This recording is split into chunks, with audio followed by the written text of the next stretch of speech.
ਵਾਹਿਗੁਰੂ ਸਾਹਿਬ ਜੀ। ਇੱਕ ਓੰਕਾਰ ਸਤਿਗੁਰ ਪ੍ਰਸਾਦ। ਸ੍ਰੀ ਨਾਨਕ ਅੰਗਦ ਗੁਰੂ ਅਮਰਦਾਸ ਪਦ ਬੰਦ। ਰਾਮਦਾਸ ਅਰਜਨ ਗੁਰੂ ਬਰ ਸ੍ਰੀ ਹਰਿ ਗੋਬਿੰਦ। ਹਰੀ ਰਾਏ ਹਰਿ ਕ੍ਰਿਸ਼ਨ ਗੁਰ ਤੇਗ ਬਹਾਦਰ ਚੰਦ। ਦਸਵੇਂ ਗੋਬਿੰਦ ਸਿੰਘ ਗੁਰੂ ਨਮੋ ਚਰਨ ਅਰਬਿੰਦ। ਜਿਸ ਮਹਿ ਅੰਮ੍ਰਿਤ ਗਿਆਨ ਹੈ ਮਾਣਕ ਭਗਤ ਵੈਰਾਗ। ਸ੍ਰੀ ਗੁਰੂ ਗ੍ਰੰਥ ਸਾਹਿਬ ਉਦਧ ਬੰਦੋਂ ਕਰ ਅਨੁਰਾਗ। ਖਾਲਸੋ ਹੋਵੇ ਖੁਦ ਖੁਦਾ ਜਿਮ ਖੂਬੀ ਖੂਬ ਖੁਦਾਏ। ਆਨ ਨ ਮਾਨੈ ਆਨ ਕੀ ਇਕ ਸੱਚੇ ਬਿਨ ਪਤਸ਼ਾਹੇ। ਏਕ ਹਰੀ ਦਸ ਰੂਪ ਗੁਰ ਗ੍ਰੰਥ ਪੰਥ ਕੋ ਬੰਦ। ਗ੍ਰੰਥ ਪੰਥ ਪ੍ਰਕਾਸ਼ ਜਹੈ ਅਬ ਬਰਨੋ ਸੁਖ ਕੰਦ। ਗ੍ਰੰਥ ਪੰਥ ਪ੍ਰਕਾਸ਼ ਜਹੈ ਅਬ ਬਰਨੋ ਸੁਖ ਕੰਦ।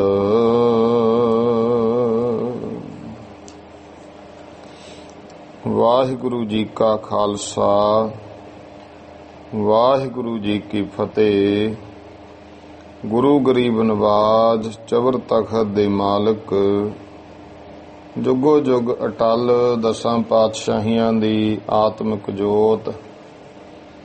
ਧੰਨ ਧੰਨ ਸ੍ਰੀ ਗੁਰੂ ਗ੍ਰੰਥ ਸਾਹਿਬ ਸੱਚੇ ਪਾਤਸ਼ਾਹ ਜੀ। ਗੁਰੂ ਮਹਾਰਾਜ ਦੀ ਅਤੀ ਅਪਾਰ ਕਿਰਪਾ ਰਹਿਮਤ ਹੋਈ ਹੈ ਜੋ ਆਪਾਂ ਨੂੰ ਭਾਈ ਸਤਸੰਗ ਦੀਆਂ ਘੜੀਆਂ ਬਖਸ਼ੀਆਂ ਹਨ। ਸ਼ਾਮ ਦਾ ਸਮਾਂ ਹੈ। ਗੁਰੂ ਇਤਿਹਾਸ ਪੰਥ ਖਾਲਸੇ ਦਾ ਜੋ ਇਤਿਹਾਸ ਲੜੀਵਾਰ ਕਥਾ ਮਹਾਨ ਵਿਦਵਾਨ ਗੁਰਮੁਖ ਗਿਆਨੀ ਗਿਆਨ ਸਿੰਘ ਜੀ ਉਹਨਾਂ ਦੁਆਰਾ ਲਿਖਤ ਸ੍ਰੀ ਗੁਰੂ ਪੰਥ ਪ੍ਰਕਾਸ਼ ਇਸ ਪਾਵਨ ਗ੍ਰੰਥ ਇਤਿਹਾਸਕ ਗ੍ਰੰਥ ਦੀ ਲੜੀਵਾਰ ਆਪਾਂ ਕਥਾ ਪੜ੍ਹ ਸੁਣ ਕੇ ਲਾਹੇ ਪ੍ਰਾਪਤ ਕਰ ਰਹੇ ਹਾਂ। ਕੱਲ ਚੌਥੇ ਅਧਿਆਏ ਦੀ ਜੋ ਸੰਪੂਰਨਤਾ ਉਹ ਆਪਾਂ ਜਿਹੜਾ ਹੈ ਸਰਵਣ ਕੀਤੀ ਹੈ। ਔਰ ਉਸ ਅਧਿਆਏ ਵਿੱਚ ਕਵੀ ਰਾਜ ਗਿਆਨੀ ਗਿਆਨ ਸਿੰਘ ਜੀ ਨੇ ਜੋ ਦੇਸ਼ ਦੇ ਗੁਰੂ ਨਾਨਕ ਦੇ ਮਹਾਰਾਜ ਤੋਂ ਅਵਤਾਰ ਤੋਂ ਪਹਿਲਾਂ ਦੇ ਹਾਲਾਤ ਸਨ ਉਹ ਦੱਸੇ।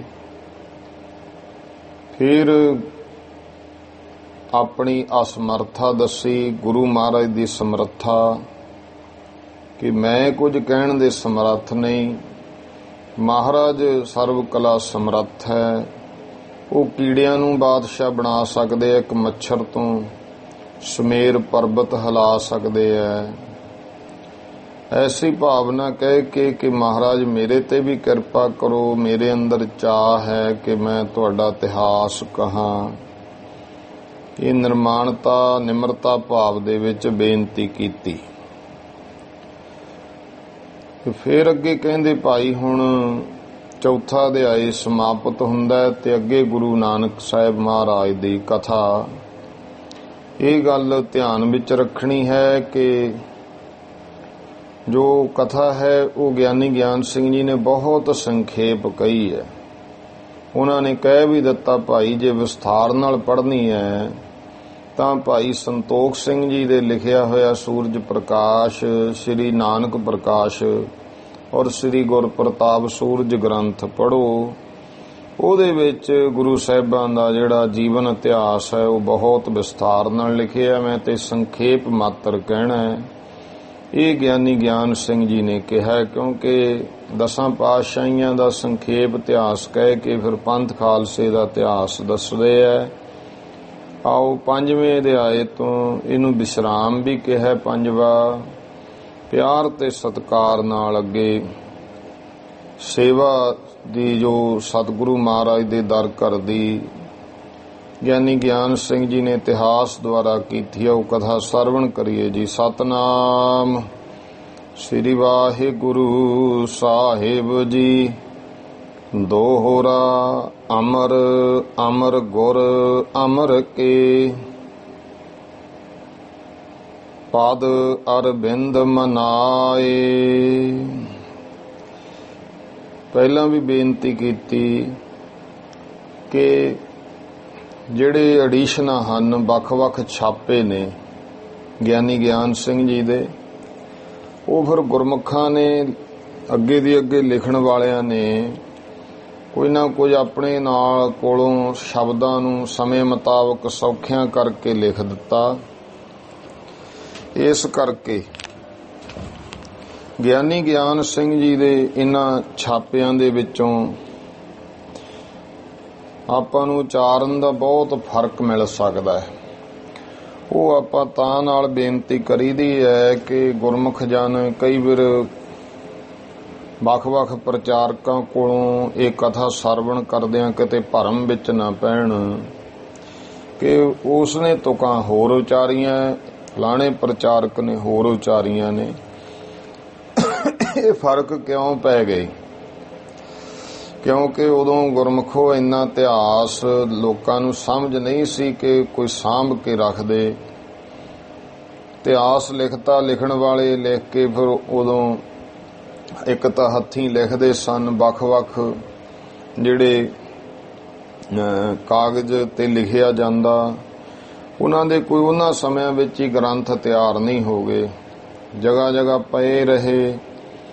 ਤੇ ਫਿਰ ਅੱਗੇ ਜਦੋਂ ਛਾਪੇ ਵਾਲਿਆਂ ਨੇ ਆਪੋ ਆਪਣੀ ਭਾਵਨਾ ਦੇ ਮੁਤਾਬਕ ਉਹ ਪੱਥਰ ਛਾਪੇ ਹੁੰਦੇ ਸੀ, ਉਹਨਾਂ ਨਾਲ ਲਿਖਣਾ ਸ਼ੁਰੂ ਕੀਤਾ। ਇਹੋ ਜਿਹਾ ਸਮਾਂ ਸੀ। ਹੁਣ ਤਾਂ ਸਮਾਂ ਹੋਰ ਹੈ। ਹੁਣ ਕੰਪਿਊਟਰ ਦੇ ਵਿੱਚ ਹਰ ਗੱਲ ਸਾਂਭੀ ਜਾਂਦੀ ਹੈ, ਉਹ ਜਦੋਂ ਮਰਜ਼ੀ ਤੁਸੀਂ ਪ੍ਰਾਪਤ ਕਰ ਸਕਦੇ ਹੋ। ਇਸ ਕਰਕੇ ਥੋੜਾ ਉਚਾਰਨਾਂ ਵਿੱਚ ਫਰਕ ਹੈ। ਦੋਹਰਾ ਅਮਰ ਅਮਰ ਗੁਰ ਅਮਰ ਕੇ, ਪਦ ਅਰਬਿੰਦ ਮਨਾਏ। 5ਵਾਂ ਅਧਿਆਏ ਸ਼ੁਰੂ ਕਰਦਿਆਂ ਜਿਵੇਂ ਚੌਥੇ ਅਧਿਆਏ ਮੰਗਲ ਗੁਰੂ ਅੰਗਦ ਦੇਵ ਜੀ ਦਾ ਕੀਤਾ, ਇੱਥੇ ਮੰਗਲ ਗੁਰੂ ਅਮਰਦਾਸ ਪਾਤਸ਼ਾਹ ਦਾ ਕਰਦੇ ਹੈ। ਇੱਕ ਇਸ ਸਰੂਪ ਵਿੱਚ ਇਹ ਵੀ ਹੈ, ਅਮਰ ਰੂਪ ਗੁਰ ਅਮਰ ਕੋ, ਧਿਆਏ ਅਮਰ ਪਦ ਪਾਏ, ਬਾਲ ਚਰਤ ਗੁਰ ਆਦ ਕੇ, ਕਹੋ ਮਦ ਇਸ ਧਿਆਏ। ਇੱਥੇ ਲਿਖਤ ਵਿੱਚ ਹੈ ਅਮਰ ਅਮਰ ਗੁਰ ਅਮਰ ਕੇ। ਅਮਰ ਇਹ ਕਹੀਏ, ਅਮਰ ਅਮਰ ਗੁਰ ਅਮਰ ਕੇ। ਅਮਰ ਨਾਮ ਦੇਵਤਿਆਂ ਦਾ, ਫਿਰ ਅਮਰ ਗੁਰ ਗੁਰੂ ਅਮਰਦਾਸ ਮਹਾਰਾਜ ਅਮਰ ਕੇ, ਜਿਹੜੇ ਇਹ ਕਹਿ ਲੋ ਦੇਵਤਿਆਂ ਨੂੰ ਵੀ ਅਮਰ ਕਰਨ ਵਾਲੇ ਹੈ। ਅਮਰ ਮੁਕਤੀ ਤੋਂ, ਮਰਨ ਤੋਂ ਰਹਿਤ ਮੁਕਤੀ, ਅਮਰ ਜੋ ਕਦੇ ਮਰੇ ਨਾ। ਤੋ ਜਿਹੜੇ ਅਮਰ ਦੇਵਤੇ ਨੇ ਉਹਨਾਂ ਨੂੰ ਗੁਰੂ ਅਮਰਦਾਸ ਮਹਾਰਾਜ, ਜਿਹੜੇ ਭਾਈ ਅਮਰ ਅਮਰ ਗੁਰ ਅਮਰ ਕੇ, ਜਿਹੜੇ ਅਮਰ, ਪਹਿਲੇ ਅਮਰ ਦਾ ਅਰਥ ਬਣ ਜਾਣਾ ਦੇਵਤੇ, ਦੂਸਰੇ ਅਮਰ ਦਾ ਅਰਥ ਬਣ ਜਾਣਾ ਅਮਰ ਕਰ ਦੇਣਾ, ਮੁਕਤੀ ਦੇ ਦੇਣੀ। ਗੁਰ ਅਮਰ ਕੇ ਗੁਰੂ ਅਮਰਦਾਸ ਜੀ ਦੇ, ਦੇਵਤਿਆਂ ਨੂੰ ਅਮਰ ਕਰਨ ਵਾਲੇ, ਮੁਕਤੀ ਦੇਣ ਵਾਲੇ ਗੁਰੂ ਅਮਰਦਾਸ ਮਹਾਰਾਜ ਜੀ ਦੇ ਪਦ ਅਰਬਿੰਦ ਮਨਾਏ। ਚਰਨਾਂ ਕਮਲਾਂ ਨੂੰ ਮਨਾ ਕੇ, ਜਾਂ ਅਮਰ ਨਾਮ ਹੁਕਮ ਦਾ ਵੀ ਹੈ ਕਿ ਦੇਵਤਿਆਂ ਨੂੰ ਵੀ ਹੁਕਮ ਕਰਨ ਵਾਲੇ ਭਗਵਾਨ ਸਰੂਪ ਗੁਰੂ ਅਮਰਦਾਸ ਜੀ ਦੇ ਚਰਨਾਂ ਕਮਲਾਂ ਨੂੰ ਮਨਾ ਕਰਕੇ, ਬਾਲ ਚਰਿਤ ਗੁਰ ਆਦ ਕੇ, ਕਹੋ ਮਦ ਇਸ ਧਿਆਏ। ਹੁਣ ਮੈਂ ਭਾਈ ਆਦ ਗੁਰੂ ਜੀ ਦੇ, ਆਦ ਗੁਰੂ ਕੌਣ ਹੈ? आद निरंजन है गुरु नानक, धार के मूरत है जग आयो। श्री गुरु नानक देव महाराज नूं ग्रंथां विच आद गुरु लिखिया है। तो हुण बाल चरित आद गुरु जी दे जिहड़े बालपन दे बचपन दे चरित्र कौतक हन, ओ भाई कहो मद इस अध्याये। इस 5वें अध्याये विच मैं वो कौतक कह रहा हाँ, जिहड़ी भाषा विभाग ने छापी है पुस्तक पंथ प्रकाश, ਉਹਦੇ ਵਿੱਚ ਅਧਿਆਏ ਚੌਥਾ ਹੈ। ਇਸ ਕਰਕੇ ਉਹ ਕਾਰਨ ਕੀ ਹੈ, ਭਾਸ਼ਾ ਵਿਭਾਗ ਦਾ ਜਿਹੜਾ ਹੈ ਛਾਪਾ ਉਹ ਬੜਾ ਥੋੜਾ ਜਿਹਾ ਸੀਮਤ ਕੀਤਾ ਹੋਇਆ, ਇਸ ਕਰਕੇ ਉਹ ਨਾਲ ਤਾਂ ਆਪਾਂ ਆਸਰਾ ਲੈ ਰਹੇ ਹਾਂ। ਪਰ ਇੱਥੇ ਮੁੱਖ ਸ੍ਰੀ ਅੰਮ੍ਰਿਤਸਰ ਸਾਹਿਬ ਤੇ ਲਾਹੌਰ ਵਾਲੇ ਛਾਪੇ ਦੀ ਵੀ ਨਾਲ ਗੱਲ, ਲਾਹੌਰ ਵਾਲਾ ਛਾਪਾ ਜਿਹੜਾ ਮੁੱਖ ਹੈ ਕਿਹੜਾ, ਇਹ ਆਪਾਂ ਕਿਉਂਕਿ ਇੱਕ ਦਿੱਲੀ ਵਾਲਾ ਛਾਪਾ ਵੀ ਸੀ, 3 ਨੇ ਇਹ ਆਪਾਂ ਮੁੱਖ ਰੂਪ ਦੇ ਵਿੱਚ ਲੈ ਰਹੇ ਨੇ, ਤੇ ਇਹਦੇ ਵਿੱਚ ਨਾਲ ਦੀ ਨਾਲ ਸ੍ਰੀ ਅੰਮ੍ਰਿਤਸਰ ਵਾਲੇ ਛਾਪੇ ਦੀ ਵੀ ਗੱਲ ਹੋ ਰਹੀ ਹੈ। ਤੋ ਆਓ ਇਹ ਤਾਂ ਵਿੱਚ ਕਹਿ ਦਈਦਾ ਕਿਉਂਕਿ ਇਹ ਰਿਕਾਰਡ ਹੁੰਦੀ ਹੈ, ਕਿੰਨੀ ਜਗ੍ਹਾ ਤੇ ਜਾਣੀ ਹੈ ਕਥਾ, ਕਈ ਵਾਰ ਕਿਸੇ ਦੇ ਮਨ 'ਚ ਉਸ ਤਰ੍ਹਾਂ ਵਹਿਮ ਜਿਹਾ ਹੋ ਜਾਂਦਾ ਹੈ ਕਿ ਫਰਕ ਹੈ ਜੀ ਇਹਨਾਂ ਦੇ ਵਿੱਚ, ਉਹ ਤਾਂ ਮੈਂ ਦੱਸੀਦਾ ਹੈ। ਕਹਿੰਦੇ ਭਾਈ ਇਸ ਅਧਿਆਏ 5ਵੇਂ ਅਧਿਆਏ ਵਿੱਚ ਆਦ ਗੁਰੂ ਗੁਰੂ ਨਾਨਕ ਦੇ ਮਹਾਰਾਜ ਦੇ ਬਾਲ ਕੌਤਕਾਂ ਨੂੰ ਕਹਿਣ ਲੱਗਿਆ। ਛਪੈ, ਇਹ ਛਪੈ ਛੰਦ ਹੈ। ਛਪੈ ਛੰਦ ਕਹੀਏ 6 ਤੁਕਾਂ ਵਾਲਾ ਛੰਦ, ਕਲਗੀਧਰ ਪਾਤਸ਼ਾਹ ਜੀ ਨੇ ਛਪੈ ਛੰਦ ਵਰਤੋਂ ਕੀਤੀ ਹੈ। ਦੋਸ਼ ਬੇਦਾਰ ਸ਼ਿੰਗਾਰ ਕਾਬ, ਫਲ ਚਾਰ ਦਵਈਆ। ਬੇਨਤੀ ਕਰ ਗਿਆ ਕਿ ਮਹਿਮਾ ਉਪਮਾ ਦਾ ਛੰਦ ਕਹਿ ਰਹੇ ਨੇ ਕਿ ਭਾਈ ਇਹ ਜਿਹੜੇ ਚਰਿੱਤਰ ਕਹਿ ਰਹੇ ਆ ਨਾ ਕੌਤਕ ਗੁਰੂ ਕੇ, ਗੁਰੂ ਨਾਨਕ ਦੇ ਮਹਾਰਾਜ ਜੀ ਦੇ, ਇਹਨਾਂ ਵਿੱਚ ਕਿਤਨੀ ਕੁ ਤਾਕਤ ਹੈ। ਦੋਸ਼ ਬੇਦਾਰ ਸ਼ਿੰਗਾਰ ਕਾਬ, ਇਹ ਦੋਸ਼ਾਂ ਨੂੰ ਨਾਸ਼ ਕਰਨ ਵਾਲੇ ਤੇ ਕਵਿਤਾ ਦਾ ਸ਼ਿੰਗਾਰ ਹਨ। ਫਲ ਚਾਰ ਦਵਈਆ, ਔਰ 4 ਫਲ ਦੇਣ ਵਾਲੇ ਹੈ, ਧਰਮ ਅਰਥ ਕਾਮ ਮੋਕਸ਼। ਗੁਰ ਸਿੱਖਨ ਕੀ ਜਿੰਦ, ਮੋਦ ਮਨ ਚਿੰਦ ਬੜਈਆ। ਫਿਰ ਇਹ ਜਿਹੜੇ ਗੁਰੂ ਦਾ ਇਤਿਹਾਸ ਹੈ ਇਹ ਗੁਰਸਿੱਖਾਂ ਦੀ ਜਿੰਦ ਜਾਨ ਹੈ। ਮੋਦ ਮਨ ਚਿੰਦ ਵਡਈਆ, ਮਨ ਦੇ ਵਿੱਚ ਮਨ ਇੱਛਤ ਆਨੰਦ ਨੂੰ ਵਧਾਉਣ ਵਾਲੇ ਨੇ ਕੌਤਕ। ਇੰਦ ਦਨਿੰਦ ਮਨਿੰਦ, ਜਗਤ ਪ੍ਰਕਾਸ਼ ਕਰਨ ਵਾਰ। ਫਿਰ ਇਹ ਇੰਦ ਦਨਿੰਦ ਮਨਿੰਦ, ਚੰਦ ਤੇ ਸੂਰਜ ਦੇ ਵਾਂਗੂ ਇਹ ਗੁਰੂ ਕੇ ਜਿਹੜੇ ਕੌਤਕ ਨੇ ਜਗਤ ਵਿੱਚ ਪ੍ਰਕਾਸ਼ ਕਰਨ ਵਾਲੇ ਨੇ। ਕੰਦ ਆਨੰਦ ਮੁਕੰਦ ਬ੍ਰਿੰਦ, ਅਗ ਬਿਘਨ ਦਰਨ ਕਰ। ਕੰਦ ਆਨੰਦ ਮੁਕੰਦ, ਕੰਦ ਨਾਮ ਬੱਦਲ ਦਾ, ਆਨੰਦ ਦੇ ਬੱਦਲ ਨੇ। ਕੰਦ ਨਾਮ, ਕੰਦ ਜਿਵੇਂ ਮੂਲ, ਕੰਦ ਨਾਮ ਫਲ ਦਾ ਹੈ, ਆਨੰਦ ਦਾ ਫਲ ਦੇਣ ਵਾਲੇ ਆ। ਕੰਦ ਮੁੱਖ ਰੂਪ ਵਿੱਚ ਬੱਦਲ ਅਰਥ ਕਰਨਾ ਹੈ ਕਿ ਇਹ ਆਨੰਦ ਦੇ ਬੱਦਲ ਮੁਕੰਦ ਨਾਮ ਮੁਕਤੀ ਦਾ ਦਾਤੇ ਨੇ ਗੁਰੂ ਕੇ ਕੌਤਕ। ਬ੍ਰਿੰਦ ਅਗ ਬਿਘਨ, ਬੇਅੰਤ ਸਾਰੇ ਹੀ ਜਿੰਨੇ ਭਾਈ ਅਗ ਨਾਮ ਪਾਪਾਂ ਦਾ, ਅਗ ਪਾਪ ਤੇ ਬਿਘਨ ਹਨ ਦਰਨ ਕਰਨ। ਗੁਰੂ ਕੇ ਕੌਤਕ ਉਹਨਾਂ ਨੂੰ ਨਾਸ਼ ਕਰਨ ਵਾਲੇ ਹਨ। ਜੋ ਸੁਨੈ ਪ੍ਰੇਮ ਧਰ ਨਾਰ ਨਰ, ਆਦ ਗੁਰੂ ਕੇ ਚਰਤ ਜਹੈ। ਜਿਹੜਾ ਵੀ ਕੋਈ ਮਾਈ ਭਾਈ ਹਿਰਦੇ ਵਿੱਚ ਪ੍ਰੇਮ ਧਾਰ ਕਰਕੇ ਇਹ ਭਾਈ ਆਦ ਗੁਰੂ ਗੁਰੂ ਨਾਨਕ ਦੇਵ ਸਾਹਿਬ ਜੀ ਦੇ ਕੌਤਕਾਂ ਨੂੰ ਸੁਣੇਗਾ। ਆਤਮ ਗਿਆਨ ਹਰ ਭਗਤ ਜੁਤ, ਸਭ ਸੁਖ ਸੰਪਤ ਪਾਏ ਵਹਿ। ਤਾਂ ਉਹਨੂੰ ਆਤਮਿਕ ਗਿਆਨ ਦੀ ਭਗਤੀ, ਆਤਮਿਕ ਗਿਆਨ ਹਰੀ ਦੀ ਭਗਤੀ ਯੁੱਤ ਸਮੇਤ ਸਾਰੇ ਸੁਖ ਰੂਪੀ ਸੰਪਤਾ ਸਮੱਗਰੀ ਦੀ ਪ੍ਰਾਪਤੀ ਹੋ ਜਾਵੇਗੀ। ਸ੍ਰੀ ਨਾਨਕ ਅਵਤਾਰ ਧਾਰ, ਜੋ ਚਰਤ ਕਰੇ ਬਹੁ। ਤੋ ਸ੍ਰੀ ਗੁਰੂ ਨਾਨਕ ਦੇਵ ਜੀ ਮਹਾਰਾਜ ਨੇ ਅਵਤਾਰ ਧਾਰਨ ਕਰਕੇ ਜਿਹੜੇ ਬੇਅੰਤ ਕੌਤਕ ਕੀਤੇ, ਜੇ ਅਬ ਸਭ ਵਹਿ ਲਿਖੋ ਗ੍ਰੰਥ ਬੜੈ ਨਾ ਪਾਰ ਲਹੋ। ਗਿਆਨੀ ਗਿਆਨ ਸਿੰਘ ਜੀ ਕਹਿੰਦੇ, ਜੇ ਮੈਂ ਸਾਰੇ ਲਿਖਣ ਲੱਗਿਆ ਤਾਂ ਗ੍ਰੰਥ ਬਹੁਤ ਵੱਧ ਜਾਣਾ ਤੇ ਕੌਤਕਾਂ ਦਾ ਅੰਤ ਨਹੀਂ ਆਵੇਗਾ। ਦਿਗ ਦਰਸ਼ਨ ਹੀ ਮਾਤ ਤਾਹੇ ਤੇ ਇਹਾਂ ਲਖੈ ਹੋ। ਇਹ ਤਾਂ ਕਹਿੰਦੇ ਦਿਗ ਦਰਸ਼ਨ, ਸੂਖਮ ਜਿਹਾ ਦਰਸ਼ਨ ਮਾਤਰ ਹੀ, ਭਾਵ ਸੰਖੇਪ ਰੂਪ ਦੇ ਵਿੱਚ ਇਹ ਅਰਬੀ ਦਾ ਸ਼ਬਦ ਹੈ ਦਿਕ, ਉਸ ਤੋਂ ਬਣਿਆ ਦਿਗ। ਦਿਗ ਦਾ ਅਰਥ ਹੈ ਸੂਖਮ। ਸੂਖਮ ਜੇ ਥੋੜੇ ਦਰਸ਼ਨਾ ਮਾਤਰ ਹੈ ਤੀ ਮੈਂ ਗੁਰੂ ਸਾਹਿਬ ਦੇ ਕੌਤਕ ਇਸੇ ਗ੍ਰੰਥ ਵਿੱਚ ਲਿਖ ਰਿਹਾ ਹਾਂ। ਜੋ ਸਭ ਪੇਖਿਓ ਚਾਹੇ ਭਾਨ ਪ੍ਰਕਾਸ਼ ਪਖੈ ਹੋ। ਜਿਹੜੇ ਕੋਈ ਭਾਈ ਸਾਰੇ ਕੌਤਕ ਵੇਖਣਾ ਚਾਹੁੰਦੇ ਆ, ਸੁਣਨਾ ਪੜ੍ਹਨਾ ਚਾਹੁੰਦੇ ਨੇ, ਤਾਂ ਉਹ ਭਾਨ ਪ੍ਰਕਾਸ਼ ਗ੍ਰੰਥ ਨੂੰ ਵੇਖ ਲੈਣ। ਹੁਣ ਭਾਨ ਪ੍ਰਕਾਸ਼ ਕੀ ਹੈ? ਭਾਨ ਨਾਮ ਹੈ ਸੂਰਜ ਦਾ। ਕੀ ਬਣ ਗਿਆ? ਸੂਰਜ ਪ੍ਰਕਾਸ਼।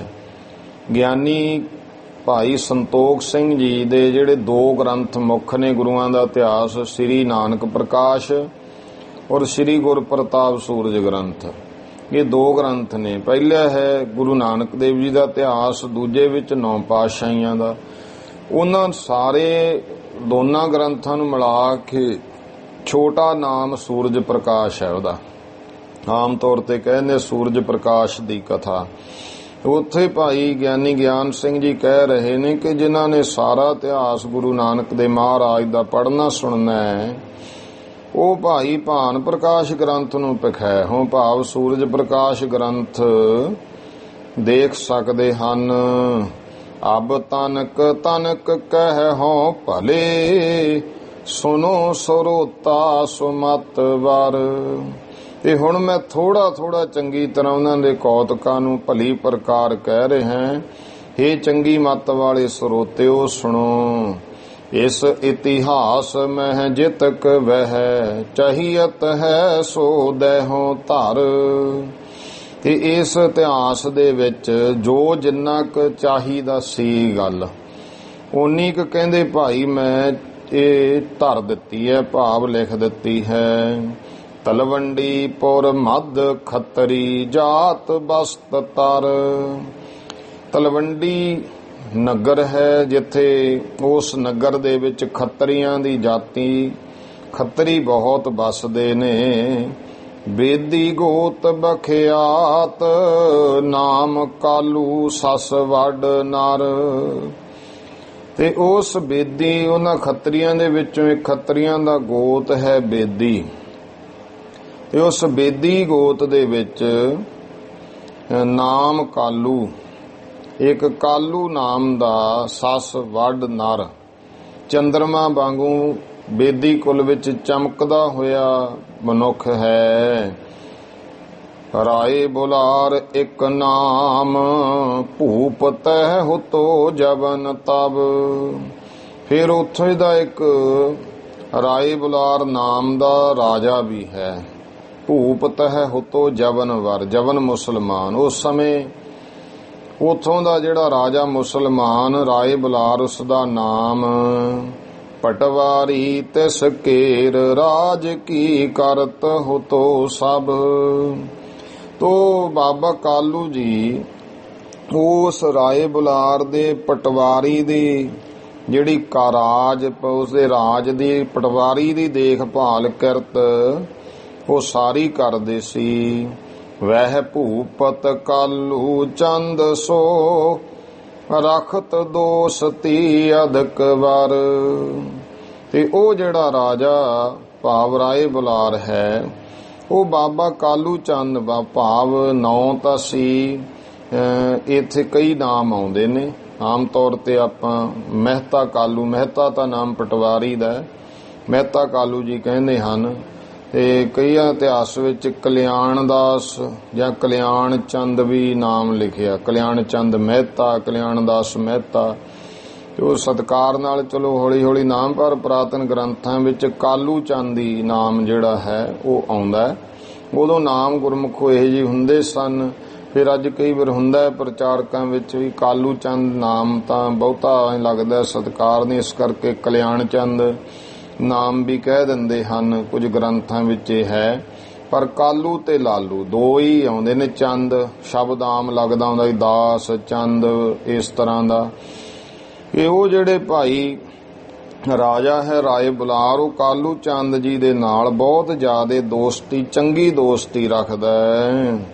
ਤਿਸ ਕਾਲੂ ਸਸ ਕੇ ਗ੍ਰਹਿ ਵਿਖੇ ਪ੍ਰਗਟੇ ਨਾਨਕ ਰੂਪ ਹਰ।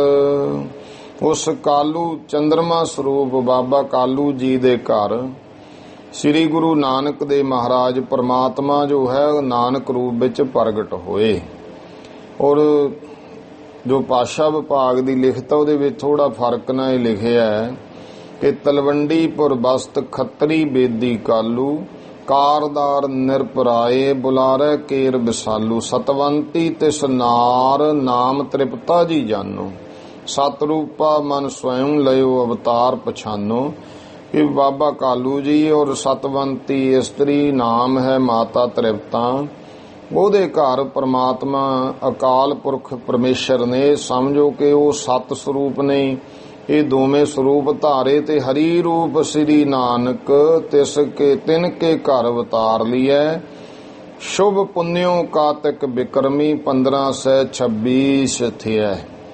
ਸ਼ੁਭ ਪੁੰਨਿਆ ਭਾਵ ਪੂਰਨਮਾਸੀ ਜਿਹੜੀ ਹੈ ਕਾਤਿਕ ਸੁਦੀ, ਬਿਕਰਮੀ ਸੰਮਤ ਹੈ 1526 ਜਦੋਂ ਗੁਰੂ ਨਾਨਕ ਦੇਵ ਪਾਤਸ਼ਾਹ ਨੇ ਉਤਾਰ ਲਿਆ।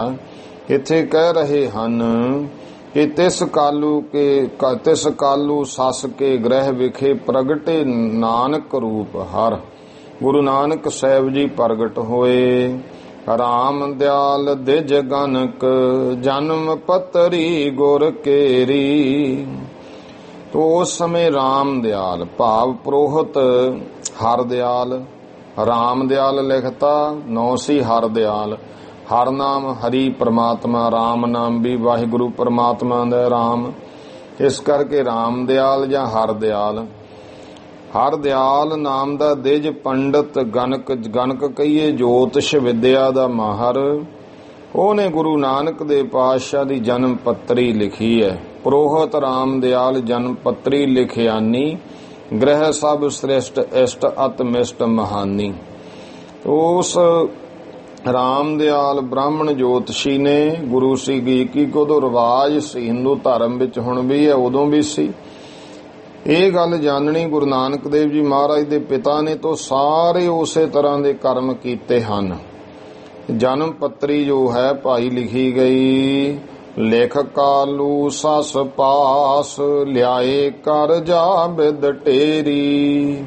ਉਹ ਜਨਮ ਪੱਤਰੀ ਲਿਖ ਕਰਕੇ ਬਾਬਾ ਕਾਲੂ ਜੀ ਦੇ ਕੋਲ ਲਿਆ ਕਰਕੇ, ਇਹ ਸੱਸ ਨਾਮ ਚੰਦਰਮਾ ਦਾ, ਇੱਥੇ ਜਿਵੇਂ ਕਾਲੂ ਚੰਦ, ਕਾਲੂ ਸੱਸ ਵੀ ਲਿਖਤਾ, ਕਿਤੇ ਕਾਲੂ ਚੰਦ ਲਿਖ ਦਿੰਦੇ ਨੇ। ਵਿਦਵਤਾ ਹੁੰਦੀ ਹੈ ਜਿਹੜੀ ਹੈ ਵਿਦਵਾਨਾਂ ਦੀ। ਇਹ ਸੱਸ ਨਾਮ ਚੰਦਰਮਾ ਦਾ, ਚੰਦ ਨਾਮ ਹੈ ਕਾਲੂ ਚੰਦ, ਲਿਖਤਾ ਕਾਲੂ ਸੱਸ। ਇਹ ਗੱਲਾਂ ਜਿਹੜੀਆਂ ਨੇ ਵਿਦਵਤਾ ਵੀ ਦੱਸਦੇ ਆ ਕਿ ਐਵੇਂ ਕੋਈ ਉਹਨਾਂ ਕਹਿ ਦੇ ਵੀ ਅਨਪੜ੍ਹ ਜਿਹਾ ਕਵੀ ਹੋਣਾ ਜਿਹਨੇ ਇਤਿਹਾਸ ਲਿਖ ਦਿੱਤਾ। ਕਵੀ ਫਿਰ ਇਹਨਾਂ ਗੱਲਾਂ ਨੂੰ ਵੇਖਦੇ ਨੇ। ਜਿਵੇਂ ਆਪਾਂ ਪਿੱਛੇ ਵੀਰ ਮਰਗੇਸ਼ ਜਾਂ ਨਖੱਤਰ ਮਰਗੇਸ਼ ਇਹ ਨਾਂ ਪੜ੍ਹ ਲਏ, ਤੇ ਉਹ ਫਿਰ ਹੈ ਤਾਂ ਨਾਮ ਵੀਰ ਮਰਗੇਸ਼, ਸੰਤ ਵੀਰ ਸਿੰਘ ਨਖੱਤਰ ਮਰਗੇਸ਼, ਪੰਡਿਤ ਤਾਰਾ ਸਿੰਘ ਨਰੋਤਮ। ਇੱਥੇ ਵੀ ਕਾਲੂ ਸੱਸ ਭਾਵ ਬਾਬਾ ਕਾਲੂ ਚੰਦ ਜੀ ਉਹਨਾਂ ਕੋਲ ਲਿਆ ਕੇ ਪੱਤਰੀ ਕਹਿਣ ਲੱਗੇ ਹੈ, ਪੰਡਿਤ ਹਰਦਿਆਲ ਜੀ ਸੁਤ ਤੁਮਰੋ ਜਹ ਭਇਓ ਬਲੀ ਕੋ ਅਵਤਾਰੀ। ਕਿ ਐ ਕਾਲੂ ਚੰਦ ਤੇਰਾ ਜਿਹੜਾ ਇਹ ਪੁੱਤਰ ਹੈ ਇਹ ਤਾਂ ਕੋਈ ਮਹਾਨ ਬਲੀ ਅਵਤਾਰੀ ਪੁਰਸ਼ ਪੈਦਾ ਹੋਇਆ ਹੈ। ਸ਼ਾਹਨ ਸ਼ਾਹੇ ਕਹਾਏ ਖਲਕ ਮਾਨੈਗੀ ਸਾਰੀ। ਇਹ ਦੁਨੀਆ ਤੇ ਸ਼ਹਿਨ ਸ਼ਾਹੇ ਸ਼ਾਹੇ ਸ਼ਹਿਨਸ਼ਾਹ ਕਹਾਵੇਗਾ, ਸਾਰੀ ਖਲਕਤ ਇਹਨੂੰ ਮੰਨੇਗੀ। ਪੁਨ ਢੁਰੈ ਚਵਰ ਸਿਰ ਛਤਰ ਵਰ ਕਰੈ ਦਿਗ ਵਿਜੈ ਧਰਮ ਧਰ। ਫਿਰ ਇਹਦੇ ਸਿਰ ਉੱਤੇ ਛਤਰ ਝੁਲੇਗਾ। ਤੇ ਇਹ ਕਰੇ ਦਿਗ ਵਿਜੈ, ਸਾਰੇ ਧਰਮਾਂ ਦੇ ਵਿੱਚ ਸਭ ਧਰਮਾਂ ਤੇ ਉੱਤੇ ਜਿੱਤ ਪ੍ਰਾਪਤ ਕਰੇਗਾ। ਇਸ ਪਿੱਛੇ ਹਿੰਦੂ ਤੁਰਕ ਬਹੁ, ਭਵ ਸਾਗਰ ਕੋ ਜਾਹੇ ਤਰ। ਇਹਦੇ ਪਿੱਛੇ ਲੱਗਣ ਵਾਲੇ ਭਾਵੇਂ ਕੋਈ ਹਿੰਦੂ ਹੈ, ਤੁਰਕ ਹੈ, ਬੇਅੰਤ ਲੋਕ ਜੋ ਵੀ ਪਿੱਛੇ ਲੱਗਣਗੇ ਉਹ ਭਵ ਸਾਗਰ ਤੋਂ ਤਰ ਜਾਣਗੇ। ਇਸਕੇ ਜਨਮ ਸਥਾਨ ਪਰੇ ਗ੍ਰਹਿ ਐਸੇ ਨੀਕੇ। ਤੇ ਇਹਦੇ ਜਨਮ ਸਥਾਨ, ਜਨਮ ਦੇ ਸਮੇਂ ਪਰੇ ਗ੍ਰਹਿ ਐਸੇ ਐਸੇ ਚੰਗੇ ਗ੍ਰਹਿ ਜਿਹੜੇ ਪਏ ਹਨ।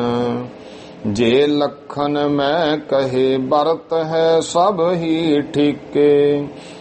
ਉਹ ਪੰਡਤ ਹਰਦਿਆਲ ਕਹਿਣ ਲੱਗਿਆ ਬਾਬਾ ਕਾਲੂ ਜੀ ਨੂੰ, ਐ ਕਾਲੂ ਚੰਦ, ਮੈਂ ਆਪਣੀ ਗਣਕ ਵਿਦਿਆ ਮੁਤਾਬਕ ਸਾਰੇ ਜਿਹੜੇ ਲੱਛਣ ਕਹੇ ਨੇ ਸਭ ਚੰਗੀ ਤਰ੍ਹਾਂ ਵਰਤਣ, ਠੀਕ ਵਰਤਣਗੇ। ਸੁਨ ਕਰ ਕਾਲੂ ਚੰਦ ਦਇਓ ਧਨ ਬਹੁ ਦਿਜ ਤਾਈ। ਇਹ ਸੁਣ ਕੇ ਬਾਬਾ ਕਾਲੂ ਚੰਦ ਜੀ ਨੇ ਉਸ ਦਿਜ ਪੰਡਤ ਹਰਦਿਆਲ ਜੀ ਨੂੰ ਬਹੁਤ ਧਨ ਦਿੱਤਾ। ਉਤਸਵ ਕਰਿਓ ਅਪਾਰ ਨਗਰ ਮੈਂ ਬੱਜੀ ਵਧਾਈ। ਬਹੁਤ ਉਤਸਵ ਜਾ ਹੋਇਆ ਹੈ, ਖੁਸ਼ੀ ਮਨਾਈ, ਨਗਰ ਦੇ ਵਿੱਚ ਵਧਾਈਆਂ ਵੱਜ ਗਈਆਂ। ਫਿਰ ਦਿਜ ਵਰ ਸੁਰਤ ਸੋਧ ਕਰ ਧਰਿਓ ਨਾਮ ਨਾਨਕ ਵਰੰ। ਫਿਰ ਕਿਹਾ ਪੰਡਤ ਹਰਦਿਆਲ, ਇਸ ਬਾਲਕ ਦਾ ਨਾਮ ਧਰ। ਤਾਂ ਸੁਰਤੀਆਂ ਗ੍ਰੰਥਾਂ ਨੂੰ ਸੋਧ ਕਰਕੇ, ਵੇਦਾਂ ਵਿਚਾਰ ਕਰਕੇ ਪੰਡਤ ਹਰਦਿਆਲ ਜੀ ਨਾਨਕ ਨਾਮ ਧਰਦੇ ਹਨ। ਤੇ ਆਮ ਤੌਰ ਤੇ ਕਿ ਵੱਡੀ ਮਾਤਾ ਬੇਬੇ ਨਾਨਕੀ ਜੀ, ਨਾਨਕੀ ਦਾ ਨਾਨਕ, ਤੇ ਇਹ ਵੀ ਹੈ ਮਹਾਨ ਗ੍ਰੰਥਾਂ ਨੂੰ ਸੋਧ ਵਿਚਾਰ ਕੇ ਨਾਨਕ ਨਾਮ ਧਰਿਆ ਸ੍ਰੇਸ਼ਟ ਨਾਮ। ਨਹਿ ਦੁਖ ਜਾਹੇ ਮੈਂ ਅਨਕਤਾ, ਸੋ ਕਹੀਅਤ ਨਾਨਕ ਨਰੰ। ਨਾਨਕ ਸ਼ਬਦ ਦੇ ਅਰਥ ਕੀ ਨੇ? ਨਾ ਅਨਕ, ਜਿਹਦੇ ਵਿੱਚ ਦੁੱਖ ਔਰ ਅਨੇਕਤਾ ਨਹੀਂ ਹੈ, ਏਕਤਾ ਹੀ ਏਕਤਾ ਤੇ ਸੁੱਖ ਹੀ ਸੁੱਖ ਨੇ, ਉਸ ਪੁਰਸ਼ ਨੂੰ ਨਾਨਕ ਕਹੀਦਾ। ਨਾ ਅਨ ਅਕ, ਨਾ ਪੁਰਸ਼ ਅਨ ਨਹੀਂ, ਅਕ ਦੁੱਖ, ਜਿਹਦੇ ਜਿਸ ਪੁਰਸ਼ ਵਿੱਚ ਦੁੱਖ ਨਹੀਂ, ਭਾਵ ਸੁੱਖ ਸਰੂਪ ਹੈ। ਨਾ ਅਨਕ, ਜਿਹਦੇ ਵਿੱਚ ਅਨੇਕਤਾ ਨਹੀਂ ਹੈ। ਅਨੇਕ ਇੱਕੋ ਹੀ ਇੱਕ ਕੀ ਹੈ? ਅਦੁੱਤੀ ਬ੍ਰਹਮ। ਉਹ ਹੈ ਅਨਕਰਹਿਤ ਪਰਮਾਤਮ ਜੋਈ, ਨਾਨਕ ਨਾਮ ਕਹਾਵੇ ਸੋਈ। ਇਹ ਹਨ ਗੁਰੂ ਨਾਨਕ ਦੇ ਪਾਤਸ਼ਾਹ ਦਾ ਐਸਾ ਨਾਮ। ਜਬ ਤੇ ਗੁਰ ਅਵਤਾਰ ਭਇਓ ਤਿਸ ਦੇਸ਼ ਮਝਾਰੀ। ਤੇ ਗੁਰੂ ਨਾਨਕ ਦੇ ਮਹਾਰਾਜ ਜੀ ਜਦੋਂ ਤੋਂ ਅਵਤਾਰ ਧਾਰਿਆ ਉਸ ਦੇਸ਼ ਇਲਾਕੇ ਵਿੱਚ ਸੁਖ ਸੰਪਤ ਸਭ ਛਈ, ਮੇਘ ਵਰਸੈ ਬਹੁ ਬਾਰੀ। ਸਾਰੇ ਪਾਸੇ ਸੁੱਖਾਂ ਦੀ ਸੰਪਤੀ ਫੈਲ ਗਈ, ਛਾ ਗਈ। ਮੇਘ ਵਰਸੈ, ਬੱਦਲ ਜਿਹੜੇ ਨੇ ਉਹ ਪਾਣੀ ਵਰਸਾਉਣ ਲੱਗੇ, ਸੋਕੇ ਖਤਮ ਹੋ ਗਏ। ਧਰਮ ਪਰਾਇਣ ਭਏ, ਨਾਰ ਨਰ ਕਰੈ ਭਗਤ ਹਰ। ਸਾਰੇ ਲੋਕ ਧਰਮ ਦੇ ਆਸਰੇ ਹੋ ਗਏ। ਜਿੰਨੇ ਵੀ ਮਾਈ ਭਾਈ ਹੈ ਉਹਨਾਂ ਅੰਦਰ ਚਾਅ ਪੈਦਾ ਹੋ ਗਿਆ ਕਿ ਅਸੀਂ ਪਰਮਾਤਮਾ ਦੀ ਭਗਤੀ ਕਰੀਏ। ਦੇਖੋ ਗੁਰੂ ਨਾਨਕ ਦੇਵ ਜੀ ਪਾਤਸ਼ਾਹ ਦੇ ਆਉਣ ਨਾਲ ਆਲਾ ਦੁਆਲਾ ਵਾਤਾਵਰਨ ਕਿੰਨਾ ਪਵਿੱਤਰ ਹੋ ਗਿਆ ਕਿ ਹਰੇਕ ਦੇ ਅੰਦਰ ਚਾਅ ਜਿਹਾ ਪੈਦਾ ਹੋਵੇ, ਮੈਂ ਵਾਹਿਗੁਰੂ ਦੀ ਬੰਦਗੀ ਕਰਾਂ। ਸੁੱਖ ਹੀ ਸੁੱਖ ਚਾਰੇ ਪਾਸੇ ਛਾ ਗਏ। ਬਦ ਕਾਮੀ ਨਰ ਕੁਟਲ, ਦੁਖੀ ਨਹਿ ਰਹਿਓ ਦੇਸ਼ ਭਰ। ਤੋ ਇਸ ਤਰ੍ਹਾਂ ਕੋਈ ਬਦਕਾਮੀ, ਮੰਦਕਰਮੀ, ਨਰ ਕੁਟਲ, ਛਲਕ ਫਰੇਬ ਵਾਲਾ ਕੋਈ ਦੁਖੀ ਉਸ ਦੇਸ਼ ਦੇ ਵਿੱਚ ਨਹੀਂ ਰਿਹਾ। ਸਾਤ ਈਤ ਔ ਭੀਤ ਕੀ, ਭੀਤੀ ਰਹੀ ਨ ਚੀਤ ਕਿਸ।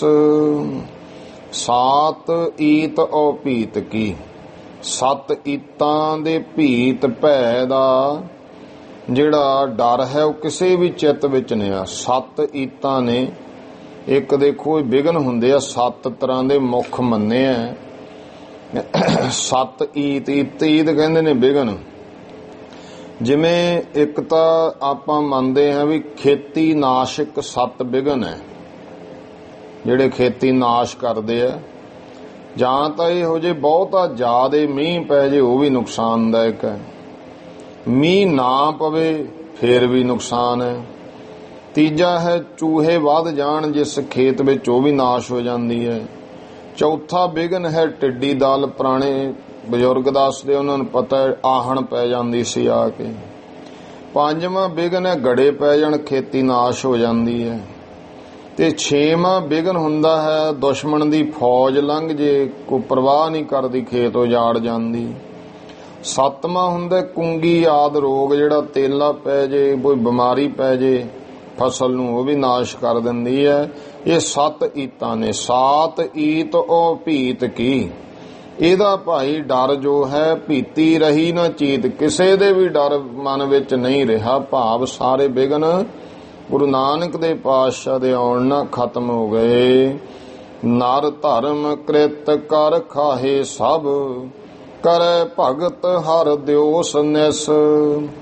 ਜਿੰਨੇ ਵੀ ਪੁਰਖ ਹਨ ਧਰਮ ਦੀ ਕਿਰਤ ਕਰਕੇ ਸਾਰੇ ਖਾਣ ਲੱਗੇ।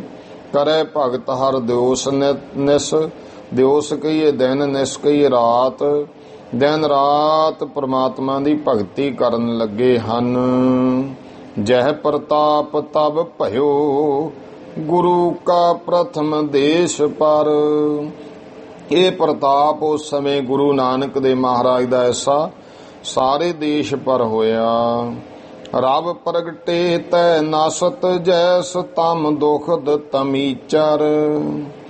ਜਿਵੇਂ ਭਾਈ ਸੂਰਜ ਚੜ੍ਹੇ ਤੋਂ ਜਿਹੜੇ ਹਨੇਰਾ ਦੂਰ ਹੋ ਜਾਂਦਾ, ਤਮ ਫਿਰ ਦੂਜਾ ਦੁਖਦ ਦੁਖਦਾਈ, ਤੇ ਤਮੀਚਰ ਤਮ ਨਾਮ ਹਨੇਰੇ ਦਾ, ਚਰ ਰਾਤ ਨੂੰ ਵਿਚਰਨ ਵਾਲੇ ਉੱਲੂ ਚੋਰ। ਜਿਵੇਂ ਸੂਰਜ ਪ੍ਰਗਟ ਹੋਣ ਤੇ ਇਹ ਚੀਜ਼ਾਂ ਨਾਸ਼ ਹੋ ਜਾਂਦੀਆਂ ਹਨ। ਸਿਸ ਲੀਲਾ ਗੁਰ ਅਨਕ ਭਾਂਤ ਕੀ, ਦਿਨ ਦਿਨ ਕਰਹੀ। ਇਉਂ ਗੁਰੂ ਨਾਨਕ ਦੇ ਪਾਤਸ਼ਾਹ ਨੇ ਪਹਿਲਾਂ ਤੇ ਭਾਈ ਇਹ ਸਾਰੇ ਅਗਿਆਨਤਾ ਦੁੱਖ ਇਹ ਸਭ ਨਾਸ਼ ਹੋ ਗਏ ਔਗਣ। ਫਿਰ ਸਿਸ ਲੀਲਾ ਗੁਰ ਅਨਕ, ਸਿਸ ਬਾਲਕ ਲੀਲਾ ਜੋ ਗੁਰੂ ਮਹਾਰਾਜ ਨੇ ਅਨੇਕਾਂ ਤਰ੍ਹਾਂ ਦੀ ਬਾਲਕ ਲੀਲਾ ਅਨਕ ਭਾਂਤ ਕੀ, ਦਿਨ ਦਿਨ ਕਰ, ਹਰ ਰੋਜ਼ ਮਹਾਰਾਜ ਕਰਦੇ ਹਨ ਕਿ ਬਾਲਕ ਰੂਪ ਦੇ ਵਿੱਚ ਇਹ ਲੀਲਾ ਕਰਦੇ ਨੇ। ਉਸ ਸਮੇਂ ਸਾਰੇ ਹੀ ਜਿੰਨੇ ਹਨ ਮਾਤ ਤਾਤ ਪਿਖ ਪੁਰ ਜਨ, ਸਭ ਹੀ ਮਨ ਮੁੱਦ ਧਰਹੀ। ਮਾਤਾ ਪਿਤਾ ਤੇ ਹੋਰ ਸ਼ਹਿਰ ਦੇ ਲੋਕ, ਪੁਰੀ ਦੇ ਨਗਰ ਦੇ ਲੋਕ ਗੁਰੂ ਦਾਸ ਸਾਹਿਬ ਨੂੰ ਵੇਖ ਕੇ ਸਾਰੇ ਹੀ ਮਨ ਵਿੱਚ ਖੁਸ਼ੀ ਆਨੰਦ ਧਾਰਦੇ ਨੇ।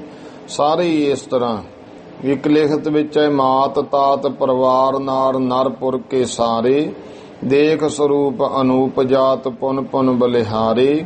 ਕਰੈ ਚੇਸ਼ਟਾ ਬਾਲ ਨੀਕ ਬਾਲਨ ਸੋ ਖੇਲੈ, ਜੋ ਕੁਛ ਘਰ ਤੇ ਮਿਲੈ ਹਾਥ ਦੀਨਨ ਕੋ ਮਿਲੈ। ਇਹੀ ਇੱਥੇ ਭਾਵ ਕਹਿ ਰਹੇ ਹੈ ਕਿ ਜਿੰਨੇ ਵੀ ਹਨ ਮਾਤਾ ਪਿਤਾ ਕੀ ਨਗਰ ਦੇ ਲੋਕ ਸਾਰੇ ਸਤਿਗੁਰਾਂ ਦੇ ਕੌਤਕ ਵੇਖ ਕੇ ਮਨ ਵਿੱਚ ਖੁਸ਼ ਹੁੰਦੇ ਨੇ। ਨਰ ਨਾਰ ਪਿਖੈ ਇੱਕ ਬਾਰ ਜੋ, ਪੁਨ ਪੁਨ ਲਲਚਾਵੇ ਪਿਖਨ ਹਿਤ। ਜਿਹੜੇ ਵੀ ਕੋਈ ਇੱਕ ਵਾਰੀ ਭਾਈ ਮਾਈ ਭਾਈ ਗੁਰੂ ਸਾਹਿਬ ਦੇ ਕੌਤਕ ਗੁਰੂ ਮਹਾਰਾਜ ਨੂੰ ਬਾਲ ਰੂਪ ਵਿੱਚ ਵੇਖਦੇ ਨੇ, ਬਾਰ-ਬਾਰ ਉਹਨਾਂ ਦਾ ਚਿੱਤ ਮਹਾਰਾਜ ਨੂੰ ਵੇਖਣ ਵਾਸਤੇ ਲਲਚਾਉਂਦਾ ਹੈ। ਸੁਠ ਮਦਨ ਕੋਟ ਰਬ ਬਾਲ ਸਮ, ਤੇਜ ਦਿਪੈ ਤਨ ਪੈ ਅਮਿਤ। ਸੁਠ ਮਦਨ ਕੋਟ ਰਬ ਬਾਲ ਸਮ, ਕਰੋੜਾਂ ਸੁੰਦਰ ਕਾਮਦੇਵ ਚੜ੍ਹਦੇ ਸੂਰਜਾਂ ਵਾਂਗੂ ਗੁਰੂ ਮਹਾਰਾਜ ਜੀ ਦਾ ਤੇਜ ਦਿਪੈ, ਜਿਹੜਾ ਤੇਜ ਪ੍ਰਤਾਪ ਹੈ ਉਹ ਚਮਕਦਾ, ਤਨ ਪੈ ਅਮਿਤ। ਐਸਾ ਸਤਿਗੁਰਾਂ ਦਾ ਸੋਹਣਾ ਸੁੰਦਰ ਸਰੂਪ ਹੈ। ਕਰੈ ਚੇਸ਼ਟਾ ਐਸ, ਜੈਸ ਨਰ ਧਰਮ ਧੁਰੰਦਰ।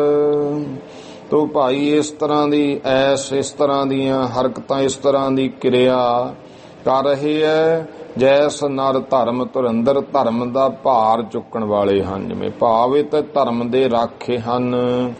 ਜੋ ਕੁਛ ਘਰ ਤੇ ਮਿਲੈ ਦਹਿ ਦੀਨਨ ਕੇ ਕਰ ਧਰ। ਜੋ ਕੁਝ ਵੀ ਘਰ ਤੋਂ ਮਿਲਦਾ ਹੈ ਗੁਰੂ ਸਾਹਿਬ ਜੀ ਦੀਨਾ ਗਰੀਬਾਂ ਦੇ ਹੱਥਾਂ ਤੇ ਲਿਜਾ ਕੇ ਰੱਖ ਦਿੰਦੇ ਹਨ। ਜਿਨ ਲਰਕਨ ਸੋ ਖੇਲ ਕਰੈ ਮਿਲ ਕਰ ਨਿਤ ਨੀਕੈ। ਜਿਹੜੇ ਲੜਕਿਆਂ ਨਾਲ ਬੱਚਿਆਂ ਨਾਲ ਮਹਾਰਾਜ ਜੀ ਹਰ ਰੋਜ਼ ਨਿਤ ਜੋ ਹੈ ਚੰਗੀਆਂ ਖੇਡਾਂ ਖੇਡਦੇ ਹਨ। ਤਿਨ ਕੋ ਜਾ ਵਿਦ ਖੇਲ ਵਿੱਚ ਉਪਦੇਸ਼ੈ ਠੀਕੈ। ਤੇ ਉਹਨਾਂ ਨੂੰ ਖੇਲਦਿਆਂ ਉਹ ਮਹਾਰਾਜ ਫਿਰ ਉਪਦੇਸ਼ ਵੀ ਦਿੰਦੇ ਐ। ਕਰੈ ਚੇਸ਼ਟਾ ਬਾਲਨੀਕ ਬਾਲਨ ਸੋ ਖੇਲੈ। ਜੋ ਕੁਛ ਘਰ ਤੇ ਮਿਲੈ ਹਾਥ ਦੀਨਨ ਕੇ ਮਿਲੈ। ਕਿਤ ਧਿਆਨ ਧਰੈ ਨਿਜ ਰੂਪ ਕੋ ਔਰਨ ਉਪਦੇਸ਼ ਹੈ। ਪਿਖ ਅਚਰਜ ਹੋਏ ਸਭ ਲੋਕ ਕਹਿ ਜਹ ਤੋ ਪੁਰਖ ਵਿਸ਼ੇਸ਼ ਹੈ। ਇਸ ਤਰ੍ਹਾਂ ਵੀ ਲਿਖਤ ਆਉਂਦੀ ਹੈ। ਤੋ ਜਦੋਂ ਵੀ ਸਤਿਗੁਰੂ ਮਹਾਰਾਜ ਤਿੰਨ ਕੋ ਜਾਪ ਦੇ ਖੇਲਾਂ ਵਿੱਚ ਹੀ ਚੰਗਾ ਉਪਦੇਸ਼ ਵੀ ਦਿੰਦੇ ਹਨ। ਆਸਣ ਲਗਾਏ ਲੋਚਨ ਮਿਲਾਏ ਧਿਆਨ ਧਰਾਏ ਪੁਨ ਈਸ਼ ਕੋ। ਖੇਲਾਂ ਕਿਹੜੀਆਂ ਸੀ? ਆਸਣ ਲਾ ਕੇ ਬਹਿ ਜਾਣਾ, ਕਹਿਣਾ ਅੱਖਾਂ ਬੰਦ ਕਰੋ ਤੇ ਈਸ਼ਵਰ ਦਾ ਧਿਆਨ ਧਰੋ। ਨਿਜ ਕਰ ਮਨ ਅਸਥਿਤ ਬ੍ਰਹਮ ਮੈਂ ਬੈਸੈ ਜੈਸ ਜੋਗੀਸ਼ ਕੋ। ਤੇ ਆਪਣਾ ਵੀ ਮਨ ਆਪਣੇ ਨਿਜ ਸਰੂਪ ਬ੍ਰਹਮ ਦੇ ਵਿੱਚ ਟਿਕਾ ਕਰਕੇ ਇਉਂ ਜਿਵੇਂ ਵੱਡੇ ਕੋਈ ਜੋਗੀਸ਼ਰ ਮੁਨੀ ਬੈਠਦੇ ਹਨ। ਬਿਆਸ ਕਪਲ ਸੁਕ ਬਾਮਦੇਵ ਦੱਤਾਤਰੈ ਰਘੁਪਤ। ਇਹ ਬਿਆਸ ਮੁਨੀ ਵੇਦਾਂਤ ਸ਼ਾਸਤਰਾਂ ਦਾ ਕਰਤਾ। ਫਿਰ ਕਪਲ ਮੁਨੀ ਹੈ ਸ਼ਾਂਖ ਸ਼ਾਸਤਰ ਦਾ ਕਰਤਾ। ਸੁਕਦੇਵ ਬਿਆਸ ਦਾ ਪੁੱਤਰ, ਬਾਮਦੇਵ ਇੱਕ ਵੈਦਿਕ ਰਿਖੀ ਹੈ, ਦੱਤਾਤਰੇ ਸੰਨਿਆਸੀਆਂ ਦਾ ਗੁਰੂ ਹੈ, ਰਘੁਪਤ ਭਾਵ ਰਾਮਚੰਦਰ ਭਗਵਾਨ ਜੀ। ਦਾਊਦ ਮੂਸਾ ਨੂਹ ਮੁਹੰਮਦ ਈਸਾ ਸਮਮਤ। ਫਿਰ ਮੁਸਲਮਾਨਾਂ ਵਿੱਚ ਹੈ, ਮੁਸਲਮਾਨਾਂ ਦਾ ਪੈਗੰਬਰ ਇੱਕ ਦਾਊਦ। ਮੂਸਾ ਤੁਰੇਤ ਨੂੰ ਪ੍ਰਗਟ ਕਰਨ ਵਾਲਾ ਯਹੂਦੀਆਂ ਦਾ ਪੈਗੰਬਰ ਹੈ। ਨੂਹ ਇਹ ਵੀ ਇੱਕ ਪੈਗੰਬਰ ਦਾ ਨਾਮ ਹੈ। ਇਹਨੂੰ ਹਿੰਦੂ ਮਤ ਦੇ ਵਿੱਚ ਮਨੂ ਵੀ ਕਹਿੰਦੇ ਹਨ। ਮੁਹੰਮਦ ਇਸਲਾਮ ਧਰਮ ਦੇ ਬਾਨੀ, ਕੁਰਾਨ ਪ੍ਰਗਟ ਕਰਨ ਵਾਲੇ ਮੁਹੰਮਦ ਸਾਹਿਬ। ਈਸਾ ਈਸਾਈਆਂ ਦੇ ਸਮਮਤ, ਅੰਜੀਲ ਨੂੰ ਪ੍ਰਗਟ ਕਰਨ ਵਾਲਾ ਈਸਾਈਆਂ ਦਾ ਪੈਗੰਬਰ। ਇਸ ਵਰਗੀ ਭਾਵਿਓ ਲੋਕੀ ਕਹਿੰਦੇ ਇਹ ਤਾਂ ਕੋਈ ਕਹਿੰਦਾ ਹੈ ਕਿ ਇਹਦੀ ਤਾਂ ਮੱਤ ਬਿਆਸ ਮੁਨੀ ਵਰਗੀ ਹੈ, ਕੋਈ ਆਪਣੇ ਮੁਤਾਬਕ ਕਹਿੰਦੇ ਕਪਲ ਮੁਨੀ ਵਰਗੇ, ਕੋਈ ਕਹਿੰਦੇ ਸੁਖਦੇਵ ਵਰਗੇ, ਕੋਈ ਬਾਮਦੇਵ, ਕੋਈ ਦੱਤਾਤਰੇ, ਕੋਈ ਰਘੁਪਤ। ਇਹ ਵੱਖ-ਵੱਖ, ਕੋਈ ਦਾਊਦ ਮੂਸਾ ਨੂੰ ਮੁਹੰਮਦ ਈਸਾ ਸਮਤ। ਭਾਵ ਹਰ ਬੰਦਾ ਆਪਣੇ ਧਰਮ ਮੁਤਾਬਕ ਖਿਆਲ ਉਡਾਰੀ ਮਾਰਦਾ ਕਿ ਗੁਰੂ ਨਾਨਕ ਦੇਵ ਜੀ ਐਸੇ ਹਨ। ਰਹਿ ਗਰੀਬ ਬਿਰਕਤ ਮਸਤ ਸੋ ਮਸਤ ਰੈਨ ਦਿਨ। ਮਹਾਰਾਜ ਰਹਿ ਗਰੀਬ ਵਿਅਕਤ ਨਿਮਰਤਾ ਔਰ ਤਿਆਗ ਦੀ ਬਿਰਤੀ ਵਿੱਚ ਰਹਿੰਦੇ, ਮਸਤ ਰਹਿੰਦੇ, ਨਾਮ ਦੀ ਮਸਤੀ ਨਾਲ ਬਹੁਤ ਮਸਤ ਹੁੰਦੇ, ਦਿਨ ਰਾਤ ਮਸਤੀ ਵਿੱਚ ਰਹਿੰਦੇ। ਦੁਖੀਦਾਰ ਦੀ ਦੇਖ ਤਾਹੇ ਦੁਖ ਹਰ ਹੈ ਤਤ ਛਿਨ। ਕਿਸੇ ਦੁਖੀਦਾਰ ਦਰਿਦਰੀ ਨੂੰ ਵੇਖਦੇ ਉਹਦਾ ਤਤ ਛਿਨ ਦੁੱਖ ਦੂਰ ਕਰਦੇ। ਪੁਨ ਏਕ ਸਮੇਂ ਸਮ ਕ੍ਰਿਸ਼ਨ ਕੇ ਗੋਦਨ ਚਾਰਨ ਕੋ ਗਏ। ਯਾਨੀ ਗਿਆਨ ਸਿੰਘ ਜੀ ਕਹਿੰਦੇ ਇੱਕ ਸਮਾਂ ਐਸਾ ਆਇਆ ਜਿਵੇਂ ਕ੍ਰਿਸ਼ਨ ਭਗਵਾਨ ਗਊਆਂ ਚਾਰਦੇ ਸੀ, ਗੁਰੂ ਨਾਨਕ ਦੇਵ ਵੀ ਗਊਆਂ ਮੱਝਾਂ ਲੈ ਕੇ ਚਾਰਨ ਵਾਸਤੇ ਗਏ ਹਨ। ਤਹਿ ਸੁਨੋ ਚਰਤ ਜੋ ਕਰਿਓ ਗੁਰ ਜੰਗਲ ਮੈਂ ਮੰਗਲ ਛਾਏ। ਤੇ ਉਹ ਫਿਰ ਚਰਿੱਤਰ ਕੌਤਕ ਦੇਖੋ ਜੋ ਗੁਰੂ ਨਾਨਕ ਦੇਵ ਜੀ ਨੇ ਕੀਤਾ। ਭਾਈ ਉਹ ਸੁਣੋ ਕਿਵੇਂ ਜੰਗਲਾਂ ਦੇ ਵਿੱਚ ਮੰਗਲ ਲਾ ਦਿੱਤੇ। ਹੁਤੇ ਜਿਤਕ ਗੋਪਾਲ ਬਾਲ ਤਬ ਸਭ ਉਪਦੇਸ਼ੇ। ਤੇ ਉਸ ਸਮੇਂ ਹੋਰ ਵੀ ਬੱਚੇ ਚਾਰਨ ਜਾਂਦੇ, ਜਿੰਨੇ ਕੋਈ ਭਾਈ ਗੋਪਾਲ ਗਊਆਂ ਮੱਝਾਂ ਚਾਰਨ ਵਾਲੇ ਬੱਚੇ ਆ, ਸਾਰਿਆਂ ਨੂੰ ਮਹਾਰਾਜ ਉਪਦੇਸ਼ ਦਿੰਦੇ। ਥਿਰੇ ਸਮਾਧੀ ਲਾਏ ਭਜਨ ਮੈਂ ਜੁਰੇ ਬਸੇਸੇ। ਤੇ ਬੱਚਿਆਂ ਨਾਲ ਲੈ ਕੇ ਸਮਾਧੀ ਲਾ ਕੇ ਬੈਠ ਗਏ, ਭਜਨ ਬੰਦਗੀ ਵਿੱਚ ਵਿਸ਼ੇਸ਼ ਕਰਕੇ ਬਹੁਤਾ ਜੁੜ ਗਏ। ਹੁਤੀ ਬਹਿੰਸ ਅਰ ਗਊ ਜਿਤਕ ਤਹਿ ਸਭ ਤਿਨ ਹੀ ਕੀ। ਤੇ ਜਿੰਨਿਆਂ ਦੀਆਂ ਉੱਥੇ ਗਊਆਂ ਮੱਝਾਂ ਸਨ ਜੋ ਉਹ ਸਾਰੀਆਂ ਹੀ ਉਹਨਾਂ ਦੀਆਂ ਕ੍ਰਿਖੀ ਵਿੱਚ ਪਰ ਵਿਸ਼ੀ ਜਾਏ ਇੱਕ ਠੌਰ ਨਜੀਕੀ। ਨੇੜੇ ਹੀ ਇੱਕ ਭਾਈ ਖੇਤ ਸੀ, ਫਸਲ ਸੀ, ਉਹ ਖੇਤੀ ਵਿੱਚ ਜਾ ਫਸਲ ਵਿੱਚ ਜਾ ਵੜੀਆਂ ਹਨ। ਬਹਿ ਖੇਤ ਕਣਕ ਕਾਹੁ ਤੋ ਤਰ, ਮਧੂ ਮਾਸ ਮੈਂ ਫਬਿਓ ਫਲ ਫਲ। ਤੇ ਉਹ ਜਿਹੜਾ ਖੇਤ ਸੀ, ਕਣਕ ਦਾ ਖੇਤ ਸੀ, ਮਧੂ ਮਾਸ ਮੈਂ ਫਬਿਓ ਫਲ। ਜਿਵੇਂ ਹੁਣ ਆਪਾਂ ਦੇਖਦੇ ਆ ਕਿ ਚੇਤ ਮਹੀਨਾ ਸ਼ੁਰੂ ਹੁੰਦਾ ਹੈ ਤਾਂ ਉਸ ਸਮੇਂ ਕਣਕਾਂ ਹਰੀਆਂ ਹੁੰਦੀਆਂ ਨੇ ਤੇ ਬੱਲੀਆਂ ਨਿਕਲੀਆਂ ਹੁੰਦੀਆਂ, ਤੇ ਉਦੋਂ ਗੁਰਮੁਖੋ ਜੇ ਕਣਕ ਉਤੋਂ ਕੋਈ ਪਸ਼ੂ ਖਾ ਜੇ ਤਾਂ ਮੁੜ ਕੇ ਬੱਲੀ ਨਹੀਂ ਲੱਗਦੀ। ਪਹਿਲਾਂ ਬੀਜੀ ਹੋਈ ਥੋੜੀ ਬਹੁਤੀ ਖਾਧੀ ਜਾਵੇ ਦੁਬਾਰੇ ਉੱਗ ਖੜਦੀ ਹੈ। ਇੱਥੇ ਮਧੂ ਮਾਸ ਲਿਖਿਆ, ਇਹਨੂੰ ਚੇਤ ਮਹੀਨਾ, ਮਾਸ ਨਾਮ ਚੇਤ ਦਾ, ਮਧੂ ਚੇਤ ਨੂੰ ਕਹਿੰਦੇ ਮਾਸ ਮਹੀਨੇ ਨੂੰ। ਤੇ ਉਹ ਕਣਕ ਦਾ ਖੇਤ ਸੀ। ਸਭ ਕੀਨੋ ਖਾਏ ਉਜਾਰ ਜੋ, ਤਬ ਤਹਿ ਆਇਓ ਕਰਸਾਨ ਚੱਲ। ਜੋ ਭਾਈ ਮੱਝਾਂ ਗਾਵਾਂ ਨੇ ਉਹ ਖਾ ਕੇ ਸਾਰਾ ਉਜਾੜਤਾ ਤੇ ਉਸ ਸਮੇਂ ਨੂੰ ਕਰਸਾਨ ਚੱਲ ਕੇ ਆ ਗਿਆ। ਪਿਖ ਕਰ ਧਰ ਔਰ ਰੋਸ, ਦੁਖੀ ਹੋਏ ਜਾਟ ਅਪਾਰੇ। ਜਦੋਂ ਉਹਨੇ ਵੇਖਿਆ ਮੇਰੀ ਤੇ ਫਸਲ ਹੀ ਉੱਜੜ ਗਈ, ਹਿਰਦੇ ਵਿੱਚ ਬਹੁਤ ਗੁੱਸਾ ਕੀਤਾ, ਦੁਖੀ ਹੋਇਆ ਬਹੁਤ ਉਹ ਜੱਟ। ਗੋਧਨ ਸਭ ਹੀ ਸਕੇਲ ਲੈ ਗਇਓ ਰਾਜ ਦੁਆਰੇ। ਗਊਆਂ ਮੱਝਾਂ ਸਾਰੀਆਂ ਇਕੱਠੀਆਂ ਕਰਕੇ ਰਾਜ ਦੁਆਰੇ ਲੈ ਗਿਆ, ਰਾਏ ਬੁਲਾਰ ਦੇ ਕੋਲ। ਹਾਕਮ ਰਾਏ ਬੁਲਾਰ, ਪਾਸ ਵਹਿ ਜਾਏ ਪੁਕਾਰਿਓ। ਰਾਏ ਬੁਲਾਰ ਹਾਕਮ ਦੇ ਕੋਲੇ ਜਾ ਕੇ ਉਸਨੇ ਪੁਕਾਰ ਕੀਤੀ। ਸੁਨ ਹਾਕਮ ਕੇ ਜਾਏ, ਆਦਮੀ ਖੇਤ ਨਿਹਾਰਿਓ। ਤੇ ਉਸ ਰਾਏ ਬੁਲਾਰ ਦੇ ਬੰਦਿਆਂ ਨੇ ਜਾ ਕੇ ਉਹ ਖੇਤ ਨੂੰ ਵੇਖਿਆ। ਤਬ ਧਰ ਸਮਾਦ ਗੋਪਾਲ ਜਹ, ਬੈਸੇ ਥੇ ਗੁਰ ਸਹਿਤ ਸਭ।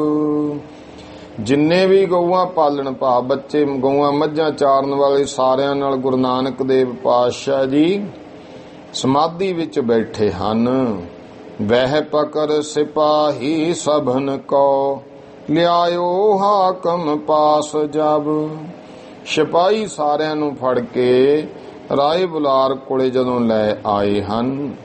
Rai Bular scope Balkan ਤਈ ਉਚਾਰਾ। ਰਾਏ ਬੁਲਾਰ ਨੇ ਬਹੁਤ ਗੁੱਸਾ ਕੀਤਾ ਤੇ ਬਾਲਕ ਬੱਚਿਆਂ ਤਾਈਂ ਕਹਿਣ ਲੱਗਿਆ ਸਾਰਿਆਂ ਨੂੰ, ਦੇਹੋ ਤੁਮ ਕੋ ਸਜਾ ਔਰ ਭਰ ਲੈ ਹੋ ਉਜਾਰਾ। ਕਹਿੰਦਾ ਤੁਹਾਨੂੰ ਸਾਰਿਆਂ ਨੂੰ ਸਜ਼ਾ ਦੇਵਾਂਗਾ ਤੇ ਸਾਰਾ ਉਜਾੜੇ ਦਾ ਹਰਜਾਨਾ ਤੁਹਾਡੇ ਕੋਲੋਂ ਭਰਾਵਾਂਗਾ। ਜਹ ਸੁਨ ਨਾਨਕ ਦੇਵ ਭੂਪ ਪ੍ਰਤ ਸਾਫ ਉਚਾਰਿਓ। ਇਹ ਸੁਣ ਕੇ ਗੁਰੂ ਨਾਨਕ ਦੇ ਮਹਾਰਾਜ ਨੇ ਰਾਏ ਬੁਲਾਰ ਪ੍ਰਤੀ ਸਾਫ਼ ਕਹਿ ਦਿੱਤਾ। ਉਪਾਲੰਬ ਕਿਉਂ ਦੇਤ, ਨਾਹੇ ਹਮ ਖੇਤ ਉਜਾਰਿਓ। ਕਿ ਐ ਰਾਏ ਬੁਲਾਰ, ਤੂੰ ਸਾਨੂੰ ਕਿਉਂ ਲਾਂਭੇ ਦਿੰਨਾ, ਅਸੀਂ ਤੇ ਕੋਈ ਖੇਤ ਉਜਾੜਿਆ ਹੀ ਨਹੀਂ ਹੈ। ਵਹਿ ਪਿਖੋ ਜਾਏ ਕਹਿ ਅਬ ਸਹੀ, ਨਹੀਂ ਏਕ ਤ੍ਰਿਣ ਨਸਿਓ ਕਹਿਤ। ਜਾਓ ਹੁਣ ਜਾ ਕੇ ਵੇਖ ਲੋ, ਇਹਦੇ ਖੇਤ ਦਾ ਤਾਂ ਇੱਕ ਵੀ ਕੋਈ ਡਾਲ ਖਰਾਬ ਨਹੀਂ ਹੋਇਆ ਹੈ। ਜਹ ਸੁਨ ਕਰ ਰਾਏ ਬੁਲਾਰ, ਫਿਰ ਪਠੇ ਲੋਗ ਬਹੁ ਪਿਖਨ ਹਿਤ। ਇਹ ਸੁਣ ਕੇ ਰਾਏ ਬੁਲਾਰ ਨੇ ਬਹੁਤ ਲੋਕਾਂ ਨੂੰ ਜਾ ਕੇ ਦੇਖਣ ਵਾਸਤੇ ਭੇਜਿਆ ਕਿ ਜਾਓ ਦੇਖ ਕੇ ਆਓ। ਵਹਿ ਪਿਖੋ ਜਾਏ ਕਹਿ ਆਥ ਸਹੀ, ਨਹੀਂ ਏਕ ਤ੍ਰਿਣ ਨਸਿਓ ਕਹਿਤ। ਤਾਂ ਉਸ ਸਮੇਂ ਜਹ ਸੁਨ ਰਾਏ ਬੁਲਾਰ, ਫਿਰ ਪਠੇ ਲੋਕ ਬਹੁ ਪਿਖਨ ਹਿਤ। ਉਹ ਭੇਜੇ ਹਨ ਲੋਕ ਵੇਖਣ ਵਾਸਤੇ। ਜਾਏ ਪਿਖਿਓ ਜਬ ਖੇਤ, ਬਹੁਤ ਲੋਗਨ ਮਿਲ ਠੀਕੈ। ਜਦੋਂ ਸਾਰਿਆਂ ਜਾ ਕੇ ਵੇਖਿਆ ਖੇਤ ਤਾਂ ਸਾਰੇ ਲੋਕ ਕਹਿੰਦੇ ਮਿਲ ਕੇ ਤੇ ਠੀਕ ਠਾਕ ਹੈ। ਹਰੋ ਭਰੋ ਸੁੱਠ ਖਰੋ, ਅਧਿਕ ਔਰਨ ਤੇ ਨੀਕੈ। ਹੋ ਤਾਂ ਇੰਨਾ ਸੋਹਣਾ ਸੁੰਦਰ ਖੇਤ ਖੜਾ, ਹਰਾ ਭਰਾ ਕਣਕ ਖੜੀ ਹੈ। ਬਾਕੀ ਆਲੇ ਦੁਆਲੇ ਦੀ ਕਣਕ ਨਾਲੋਂ ਵੀ ਬਹੁਤੀਆਂ ਵੱਡੀਆਂ ਵੱਡੀਆਂ ਬੱਲੀਆਂ ਲੱਗੀਆਂ ਹੋਈਆਂ। ਇਸ ਤਰ੍ਹਾਂ ਭਾਵ ਔਰਨ ਤੋਂ ਹੋਰਾਂ ਤੋਂ ਚੰਗੀ ਵੇਖ ਕਰ ਅਚਰਜ ਮਾਨ ਰਾਏ ਟਿਗ ਆਏ ਸੁਨਾਇਓ। ਉਹ ਵੇਖ ਕੇ ਹੈਰਾਨ ਹੋਏ, ਇਸ ਚਰਜ ਮੰਨਦੇ ਆ। ਰਾਏ ਬੁਲਾਰ ਕੋਲ ਆ ਕੇ ਕਿਹਾ, ਯਹ ਪਰਚਾ ਗੁਰ ਆਦ ਕੇਰ ਜਗ ਅਤ ਬਿਦ ਤਾਇਓ। ਦੱਸਦਾ ਰਾਏ ਬੁਲਾਰ ਖੇਤ ਤੇ ਠੀਕ ਹੈ। ਇਸ ਕਰਕੇ ਉਹਨਾਂ ਨੇ ਕਿਹਾ ਕਿ ਇਹ ਤੇ ਜਹ ਪਰਚਾ, ਇਹ ਚਮਤਕਾਰ, ਇਹ ਕਰਾਮਾਤ ਗੁਰੂ ਨਾਨਕ ਦੇ ਪਾਤਸ਼ਾਹ ਦੀ ਸਾਰੇ ਜਗਤ ਵਿੱਚ ਬਹੁਤ ਹੀ ਭਾਈ ਬਿਦਤ ਹੋਈ, ਮਸ਼ਹੂਰ ਹੋਈ, ਪ੍ਰਗਟ ਹੋਈ। ਫਿਰ ਕਿਤਕ ਕਾਲ ਬੀਤਿਓ ਜਬੈ ਗੁਰ ਏਕ ਦਿਵਸ ਤਿਸ ਬਨ ਵਿਖੇ। ਫਿਰ ਭਾਈ ਕੁਝ ਸਮਾਂ ਬੀਤਿਆ ਤਾਂ ਇੱਕ ਦਿਨ ਗੁਰੂ ਨਾਨਕ ਦੇ ਪਾਤਸ਼ਾਹ ਜੀ ਬਾਹਰ ਜੰਗਲ ਵਿੱਚ ਕਿਤ ਜਾਏ ਸੁਤੰਤ ਇਕੰਤ ਭਲ ਧਰ ਸਮਾਦ ਪੌੜੇ ਪਿਖੇ। ਇਹ ਜਾ ਕੇ ਇਕਾਂਤ ਜਗ੍ਹਾ ਦੇ ਉੱਤੇ ਗੁਰੂ ਮਹਾਰਾਜ ਜੀ ਸਮਾਧੀ ਸਹਿਤ ਲੰਮੇ ਪੈ ਗਏ ਹਨ। ਰਾਏ ਬੁਲਾਰ ਸ਼ਿਕਾਰ ਖੇਲ ਤੋ ਗਇਓ ਤਹਾਂ ਹੀ। ਤੇ ਰਾਏ ਬੁਲਾਰ ਜਿਹੜਾ ਸੀ ਸ਼ਿਕਾਰ ਆਦਿਕ ਖੇਡਦਾ ਹੋਇਆ ਉਸ ਪਾਸੇ ਗਿਆ ਹੈ, ਭਾਵ ਉਧਰ ਨੂੰ ਗਿਆ। ਪਿਖ ਕੌਤਕ ਭਉ ਚਕਤ ਥਕਤ ਬਿਸਮੈ ਸੋ ਮਹਾਹੀ। ਤੇ ਉਹਨੇ ਦੇਖਿਆ ਜਦੋਂ ਕੌਤਕ ਚੱਕਰਤ ਹੋ ਗਿਆ, ਥਕਤ ਬਿਸਮੈ ਸੋ ਮਹਾਹੀ, ਹੈਰਾਨ ਹੋ ਗਿਆ। ਬੁੱਧੀ ਭਾਵ ਕੰਮ ਨਹੀਂ ਕੀਤੀ, ਬਹੁਤ ਜ਼ਿਆਦਾ ਥਕਤ ਭਾਵ ਬੁੱਧੀ ਥੱਕ ਗਈ। ਸੁਕਲ ਸਾਂਪ ਨਿਜ ਫਣ ਫੈਲਾਏ ਸਤ ਗੁਰ ਕੇ ਮੁਖ ਪਰ। ਸੁਕਲ ਨਾਮ ਹੈ ਚਿੱਟੇ ਰੰਗ ਦਾ ਜਿਹੜਾ ਸੱਪ ਹੈ। ਅੱਗੇ ਬਜ਼ੁਰਗ ਜਿਹੜੇ ਹੁੰਦੇ ਸਨ, ਕਿਤੇ ਕਿਤੇ ਕਿਤੇ ਚਿੱਟਾ ਕੋਈ ਸੱਪ ਮਿਲ ਜਾਣਾ ਮਾਰਦੇ ਨਹੀਂ ਸੀ ਹੁੰਦੇ, ਕਹਿਣਾ ਨਾ ਇਸ ਰੰਗ ਦੇ ਸੱਪ ਨੇ ਗੁਰੂ ਨਾਨਕ ਦੇ ਮਹਾਰਾਜ ਦੇ ਮੁਖ ਤੇ ਛਾਂ ਕੀਤੀ ਸੀ। ਉਹ ਵੈਸੇ ਮਿਲਦਾ ਬਹੁਤ ਘੱਟ ਹੈ ਚਿੱਟੇ ਰੰਗ ਦਾ। ਉਹ ਚਿੱਟੇ ਰੰਗ ਦਾ ਸੱਪ ਸੀ, ਉਹਨੇ ਆਪਣਾ ਫਣ ਫੈਲਾਇਆ ਹੋਇਆ, ਗੁਰੂ ਨਾਨਕ ਦੇ ਪਾਤਸ਼ਾਹ ਦੇ ਮੁਖ ਦੇ ਉੱਤੇ ਫਣ ਫੈਲਾਇਆ ਹੈ। ਥਿਰਿਓ ਛਾਉ ਕਰ ਪਿਖਿਓ ਸ਼ੇਸ਼ ਜਿਮ ਧਰਤ ਹਰੀ ਪਰ। ਉਹ ਫਣ ਇਸ ਤਰ੍ਹਾਂ ਫੈਲਾਇਆ, ਛਾਂ ਕੀਤੀ। ਰਾਏ ਬੁਲਾਰ ਵੇਖਦਾ ਜਿਵੇਂ ਸ਼ੇਸ਼ ਨਾਗ ਭਗਵਾਨ ਵਿਸ਼ਨੂੰ ਦੇ ਉੱਤੇ ਸ਼ੇਸ਼ ਨਾਗ ਨੇ ਆਪਣਾ ਫਣ ਕੀਤਾ ਹੋਇਆ ਹੈ। ਸੁਨ ਸ਼ੋਰ ਰਾਏ ਕੀ ਸੈਨ ਕਾ ਲੋਪ ਭਇਓ ਜਬ ਸਾਂਪ ਵਹਿ। ਤੇ ਇਧਰ ਫਿਰ ਰਾਏ ਬੁਲਾਰ ਦੇ ਨਾਲ ਉਹਦੇ ਸਿਪਾਹੀ ਸਨ। ਆਵਾਜ਼ ਹੋਈ ਤਾਂ ਜਿਹੜਾ ਸੱਪ ਸੀ ਉਹ ਅਲੋਪ ਹੋ ਗਿਆ।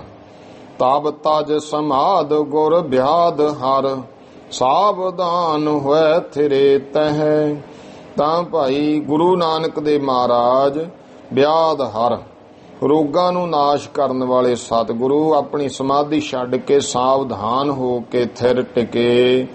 ਧਰ ਜਾਏ ਲਪਟਾਏ ਰਾਏ ਗੁਰ ਚਰਨ ਰਹਿਓ ਗਹਿ। ਧਰਤੀ ਤੇ ਉਤਰਿਆ, ਘੋੜੇ ਤੋਂ ਉਤਰ ਕੇ ਰਾਏ ਬੁਲਾਰ ਨੇ ਜਾ ਕੇ ਗੁਰੂ ਨਾਨਕ ਦੇਵ ਜੀ ਪਾਤਸ਼ਾਹ ਦੇ ਚਰਨ ਫੜ ਲਏ, ਲਿਪਟ ਗਿਆ। ਭਲੀ ਭਾਂਤ ਦਿੜ ਥਈ ਬਾਤ ਕੋ ਬਲੀ ਭਇਓ ਜਹਿ। ਉਹਨੇ ਭਲੀ ਪ੍ਰਕਾਰ ਇਹ ਗੱਲ ਜਾਣ ਲਈ ਤੇ ਕੋਈ ਮਹਾਨ ਬਲੀ ਪੁਰਸ਼ ਪ੍ਰਗਟ ਹੋਇਆ। ਆਏ ਧਾਮ ਗੁਰ ਪਿਤ ਬੁਲਾਏ ਸਭ ਬਾਤ ਸੁਨਾਈ।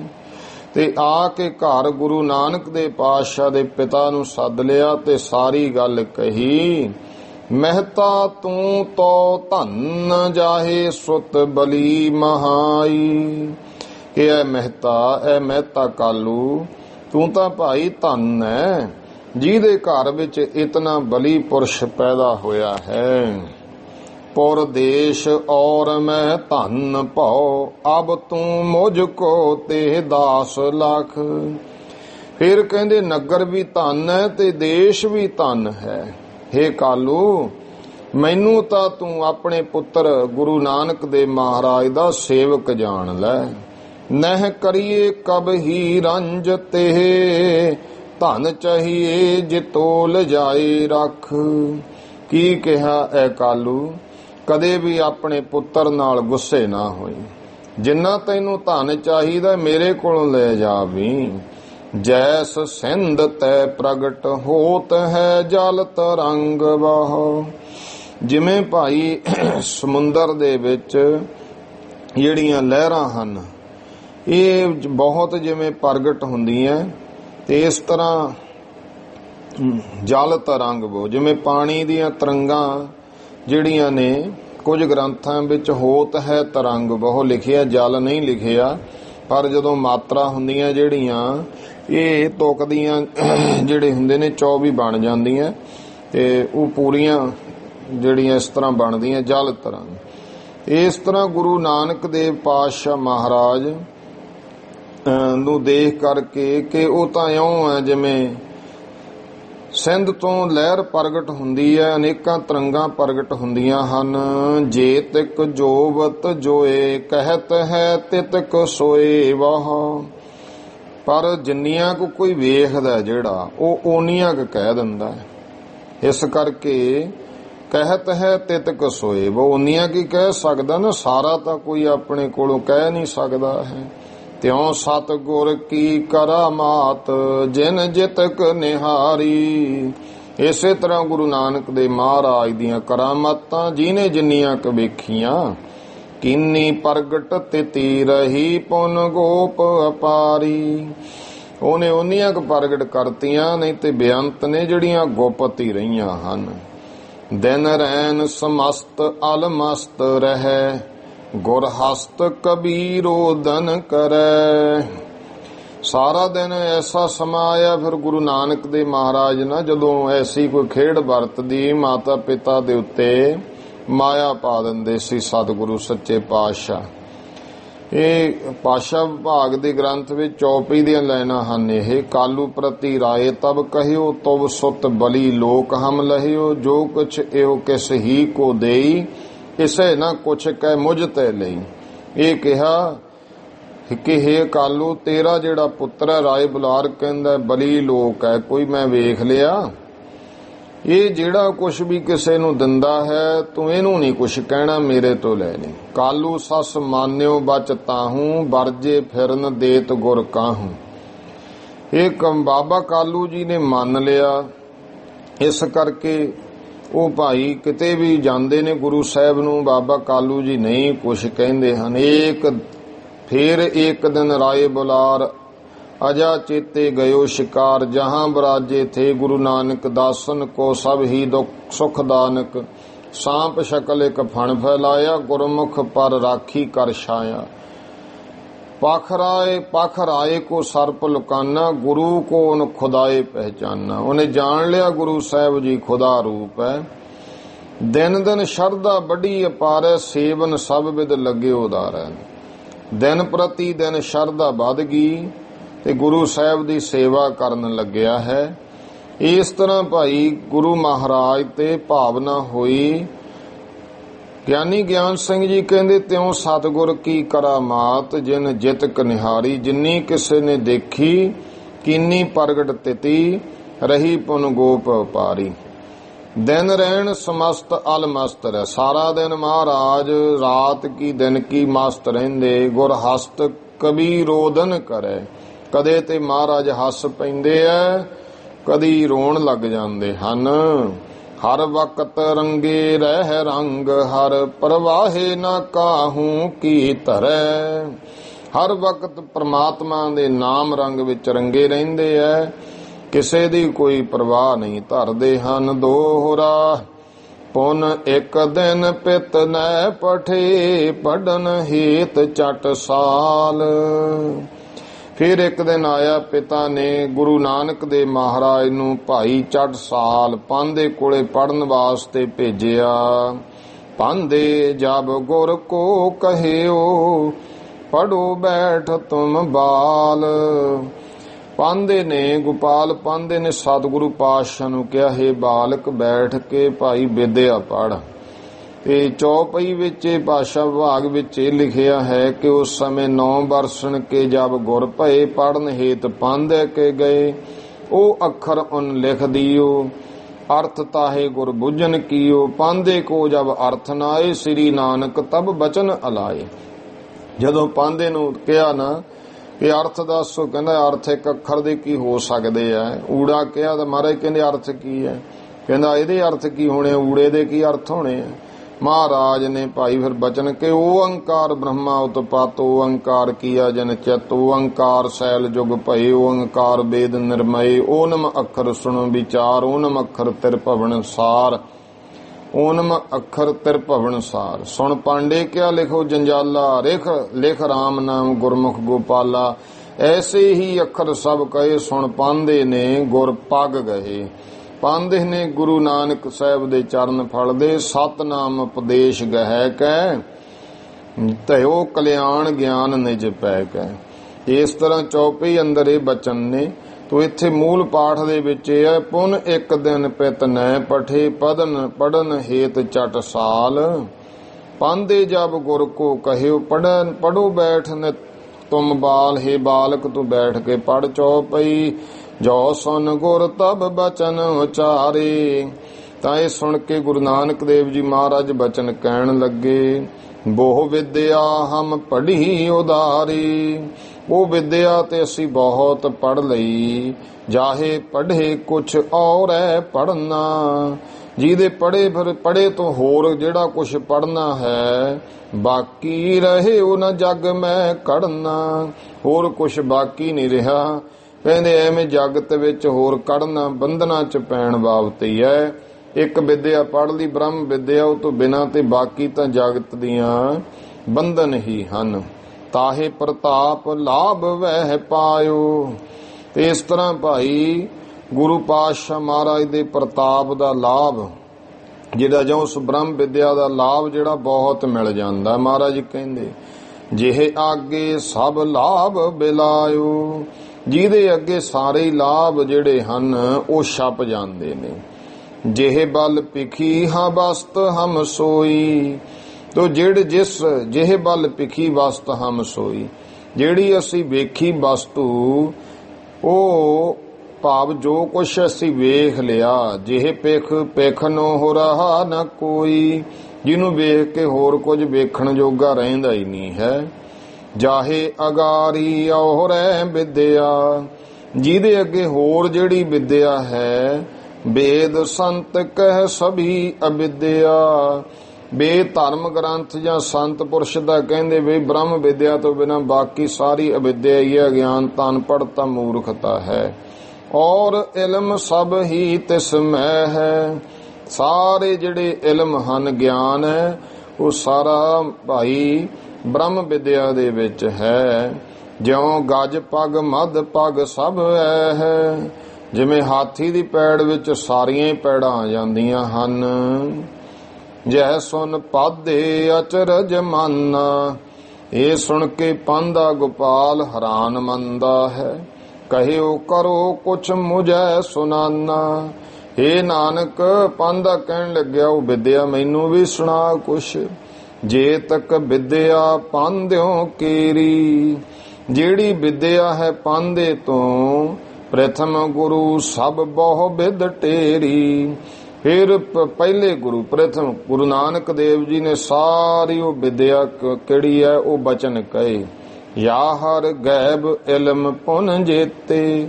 ਜਿਹਦੇ ਵਿੱਚ ਯਾਹਰ ਕੀ ਪ੍ਰਗਟ ਕੀ ਗੁਪਤ ਕੀ ਸਾਰਾ ਗਿਆਨ ਹੈ। ਜਗ ਪੁਨਾ ਸੁਨਾਏ ਤੇਤੇ। ਜਗਤ ਦਾ ਸਾਰਾ ਗਿਆਨ ਹੈ ਉਹ ਫਿਰ ਸੁਣਾਉਣਾ ਕੀਤਾ। ਦਾਨੀ ਭੁਗਤ ਮੁਕਤ ਨਿਜ ਬਾਣੀ। ਤੇ ਇਹ ਭਾਈ ਦਾਤਾਂ ਦੇਣ ਵਾਲੀ ਮੁਕਤੀ ਤੇ ਭੁਗਤੀ ਦੀ ਦਾਤੀ ਆਪਣੀ ਫਿਰ ਬਾਣੀ ਸਤਿਗੁਰਾਂ ਨੇ ਗੁਰੂ ਸੁਨਾਈ ਪੁਨ ਗੁਣ ਖਾਨੀ। ਗੁਰੂ ਮਹਾਰਾਜ ਜੀ ਨੇ ਗੁਣਾਂ ਦੀ ਖਾਣ ਸਤਿਗੁਰਾਂ ਨੇ ਫਿਰ ਇਹ ਸੁਣਾਉਣਾ ਕੀਤੀ। ਥਿੱਤੀ ਪੱਟੀ ਨਾਮ ਬਖਾਨਤ।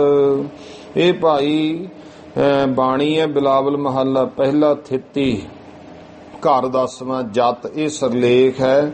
ਇਹ ਆਸਾ ਰਾਗ ਦੇ ਵਿੱਚ ਵੀ ਰਾਗ ਆਸਾ ਮਹੱਲਾ ਪਹਿਲਾ। ਪੱਟੀ ਲਿਖੀ ਗੁਰੂ ਗ੍ਰੰਥ ਸਾਹਿਬ ਮਹਾਰਾਜ ਦੇ ਵਿੱਚ ਬਾਣੀ ਆਉਂਦੀ ਹੈ। ਉਹ ਬਾਣੀ ਨੂੰ ਪੱਟੀ ਕਿਹਾ ਹੈ। ਗੁਰੂ ਗ੍ਰੰਥ ਮੈਂ ਹੈ ਸਿੱਖ ਜਾਣਤ। ਸਾਰੇ ਸਿੱਖ ਜਾਣਦੇ ਨੇ। ਗਿਆਨੀ ਜੀ ਗਿਆਨ ਸਿੰਘ ਜੀ ਕਹਿੰਦੇ ਗੁਰੂ ਗ੍ਰੰਥ ਸਾਹਿਬ ਦੇ ਵਿੱਚ ਹੈ। ਸੁਨ ਪਾਂਦੇ ਤੇ ਸਿੱਖਨ ਅਪਾਰਾ। ਇਹ ਸੁਣ ਕੇ ਜਿਹੜਾ ਪਾਂਧਾ ਸੀ ਬਹੁਤ ਸਿੱਖਿਆਵਾਂ ਗੁਰੂ ਸਾਹਿਬ ਤੋਂ ਲੈ ਕੇ ਗੁਰ ਕੋ ਲਖਿਓ ਰੂਪ ਕਰਤਾਰਾ, ਇਹ ਜਾਣਿਆ ਕਿ ਇਹ ਗੁਰੂ ਨਾਨਕ ਦੇ ਮਹਾਰਾਜ ਤਾਂ ਕਰਤਾਰ ਦਾ ਹੀ ਰੂਪ ਹੈ, ਇਹ ਤੇ ਭਗਵਾਨ ਦਾ ਹੀ ਰੂਪ ਹਨ। ਇਸ ਤਰ੍ਹਾਂ ਦੀ ਭਾਵ ਗੁਰੂ ਮਹਾਰਾਜ ਦਾ ਉਪਦੇਸ਼ ਦਾ ਹੋਇਆ। ਬਾਕੀ ਹੁਣ ਵਿਚਾਰ ਆਪਾਂ ਕਥਾ ਅੱਗੇ ਸਮਝਾਂਗੇ। ਹੁਣ ਟਾਈਮ ਹੋ ਗਿਆ ਸਮਾਪਤੀ ਦਾ। ਭੁੱਲ ਚੁੱਕ ਦੀ ਖਿਮਾ। ਸਰਬੱਤ ਮਾਈ ਭਾਈ ਉਚਾਰਨ ਕਰੋ ਜੀ। ਵਾਹਿਗੁਰੂ ਨਾਮ ਜਹਾਜ ਹੈ, ਚੜੇ ਸੋਤਰੇ ਪਾਰ, ਜੋ ਸ਼ਰਧਾ ਕਰ ਸੇ ਮੰਦੇ, ਗੁਰ ਪਾਰ ਉਤਾਰਨ ਹਾਰ। ਵਾਹਿਗੁਰੂ ਜੀ ਕਾ ਖਾਲਸਾ, ਵਾਹਿਗੁਰੂ ਜੀ ਕੀ ਫਤਿਹ।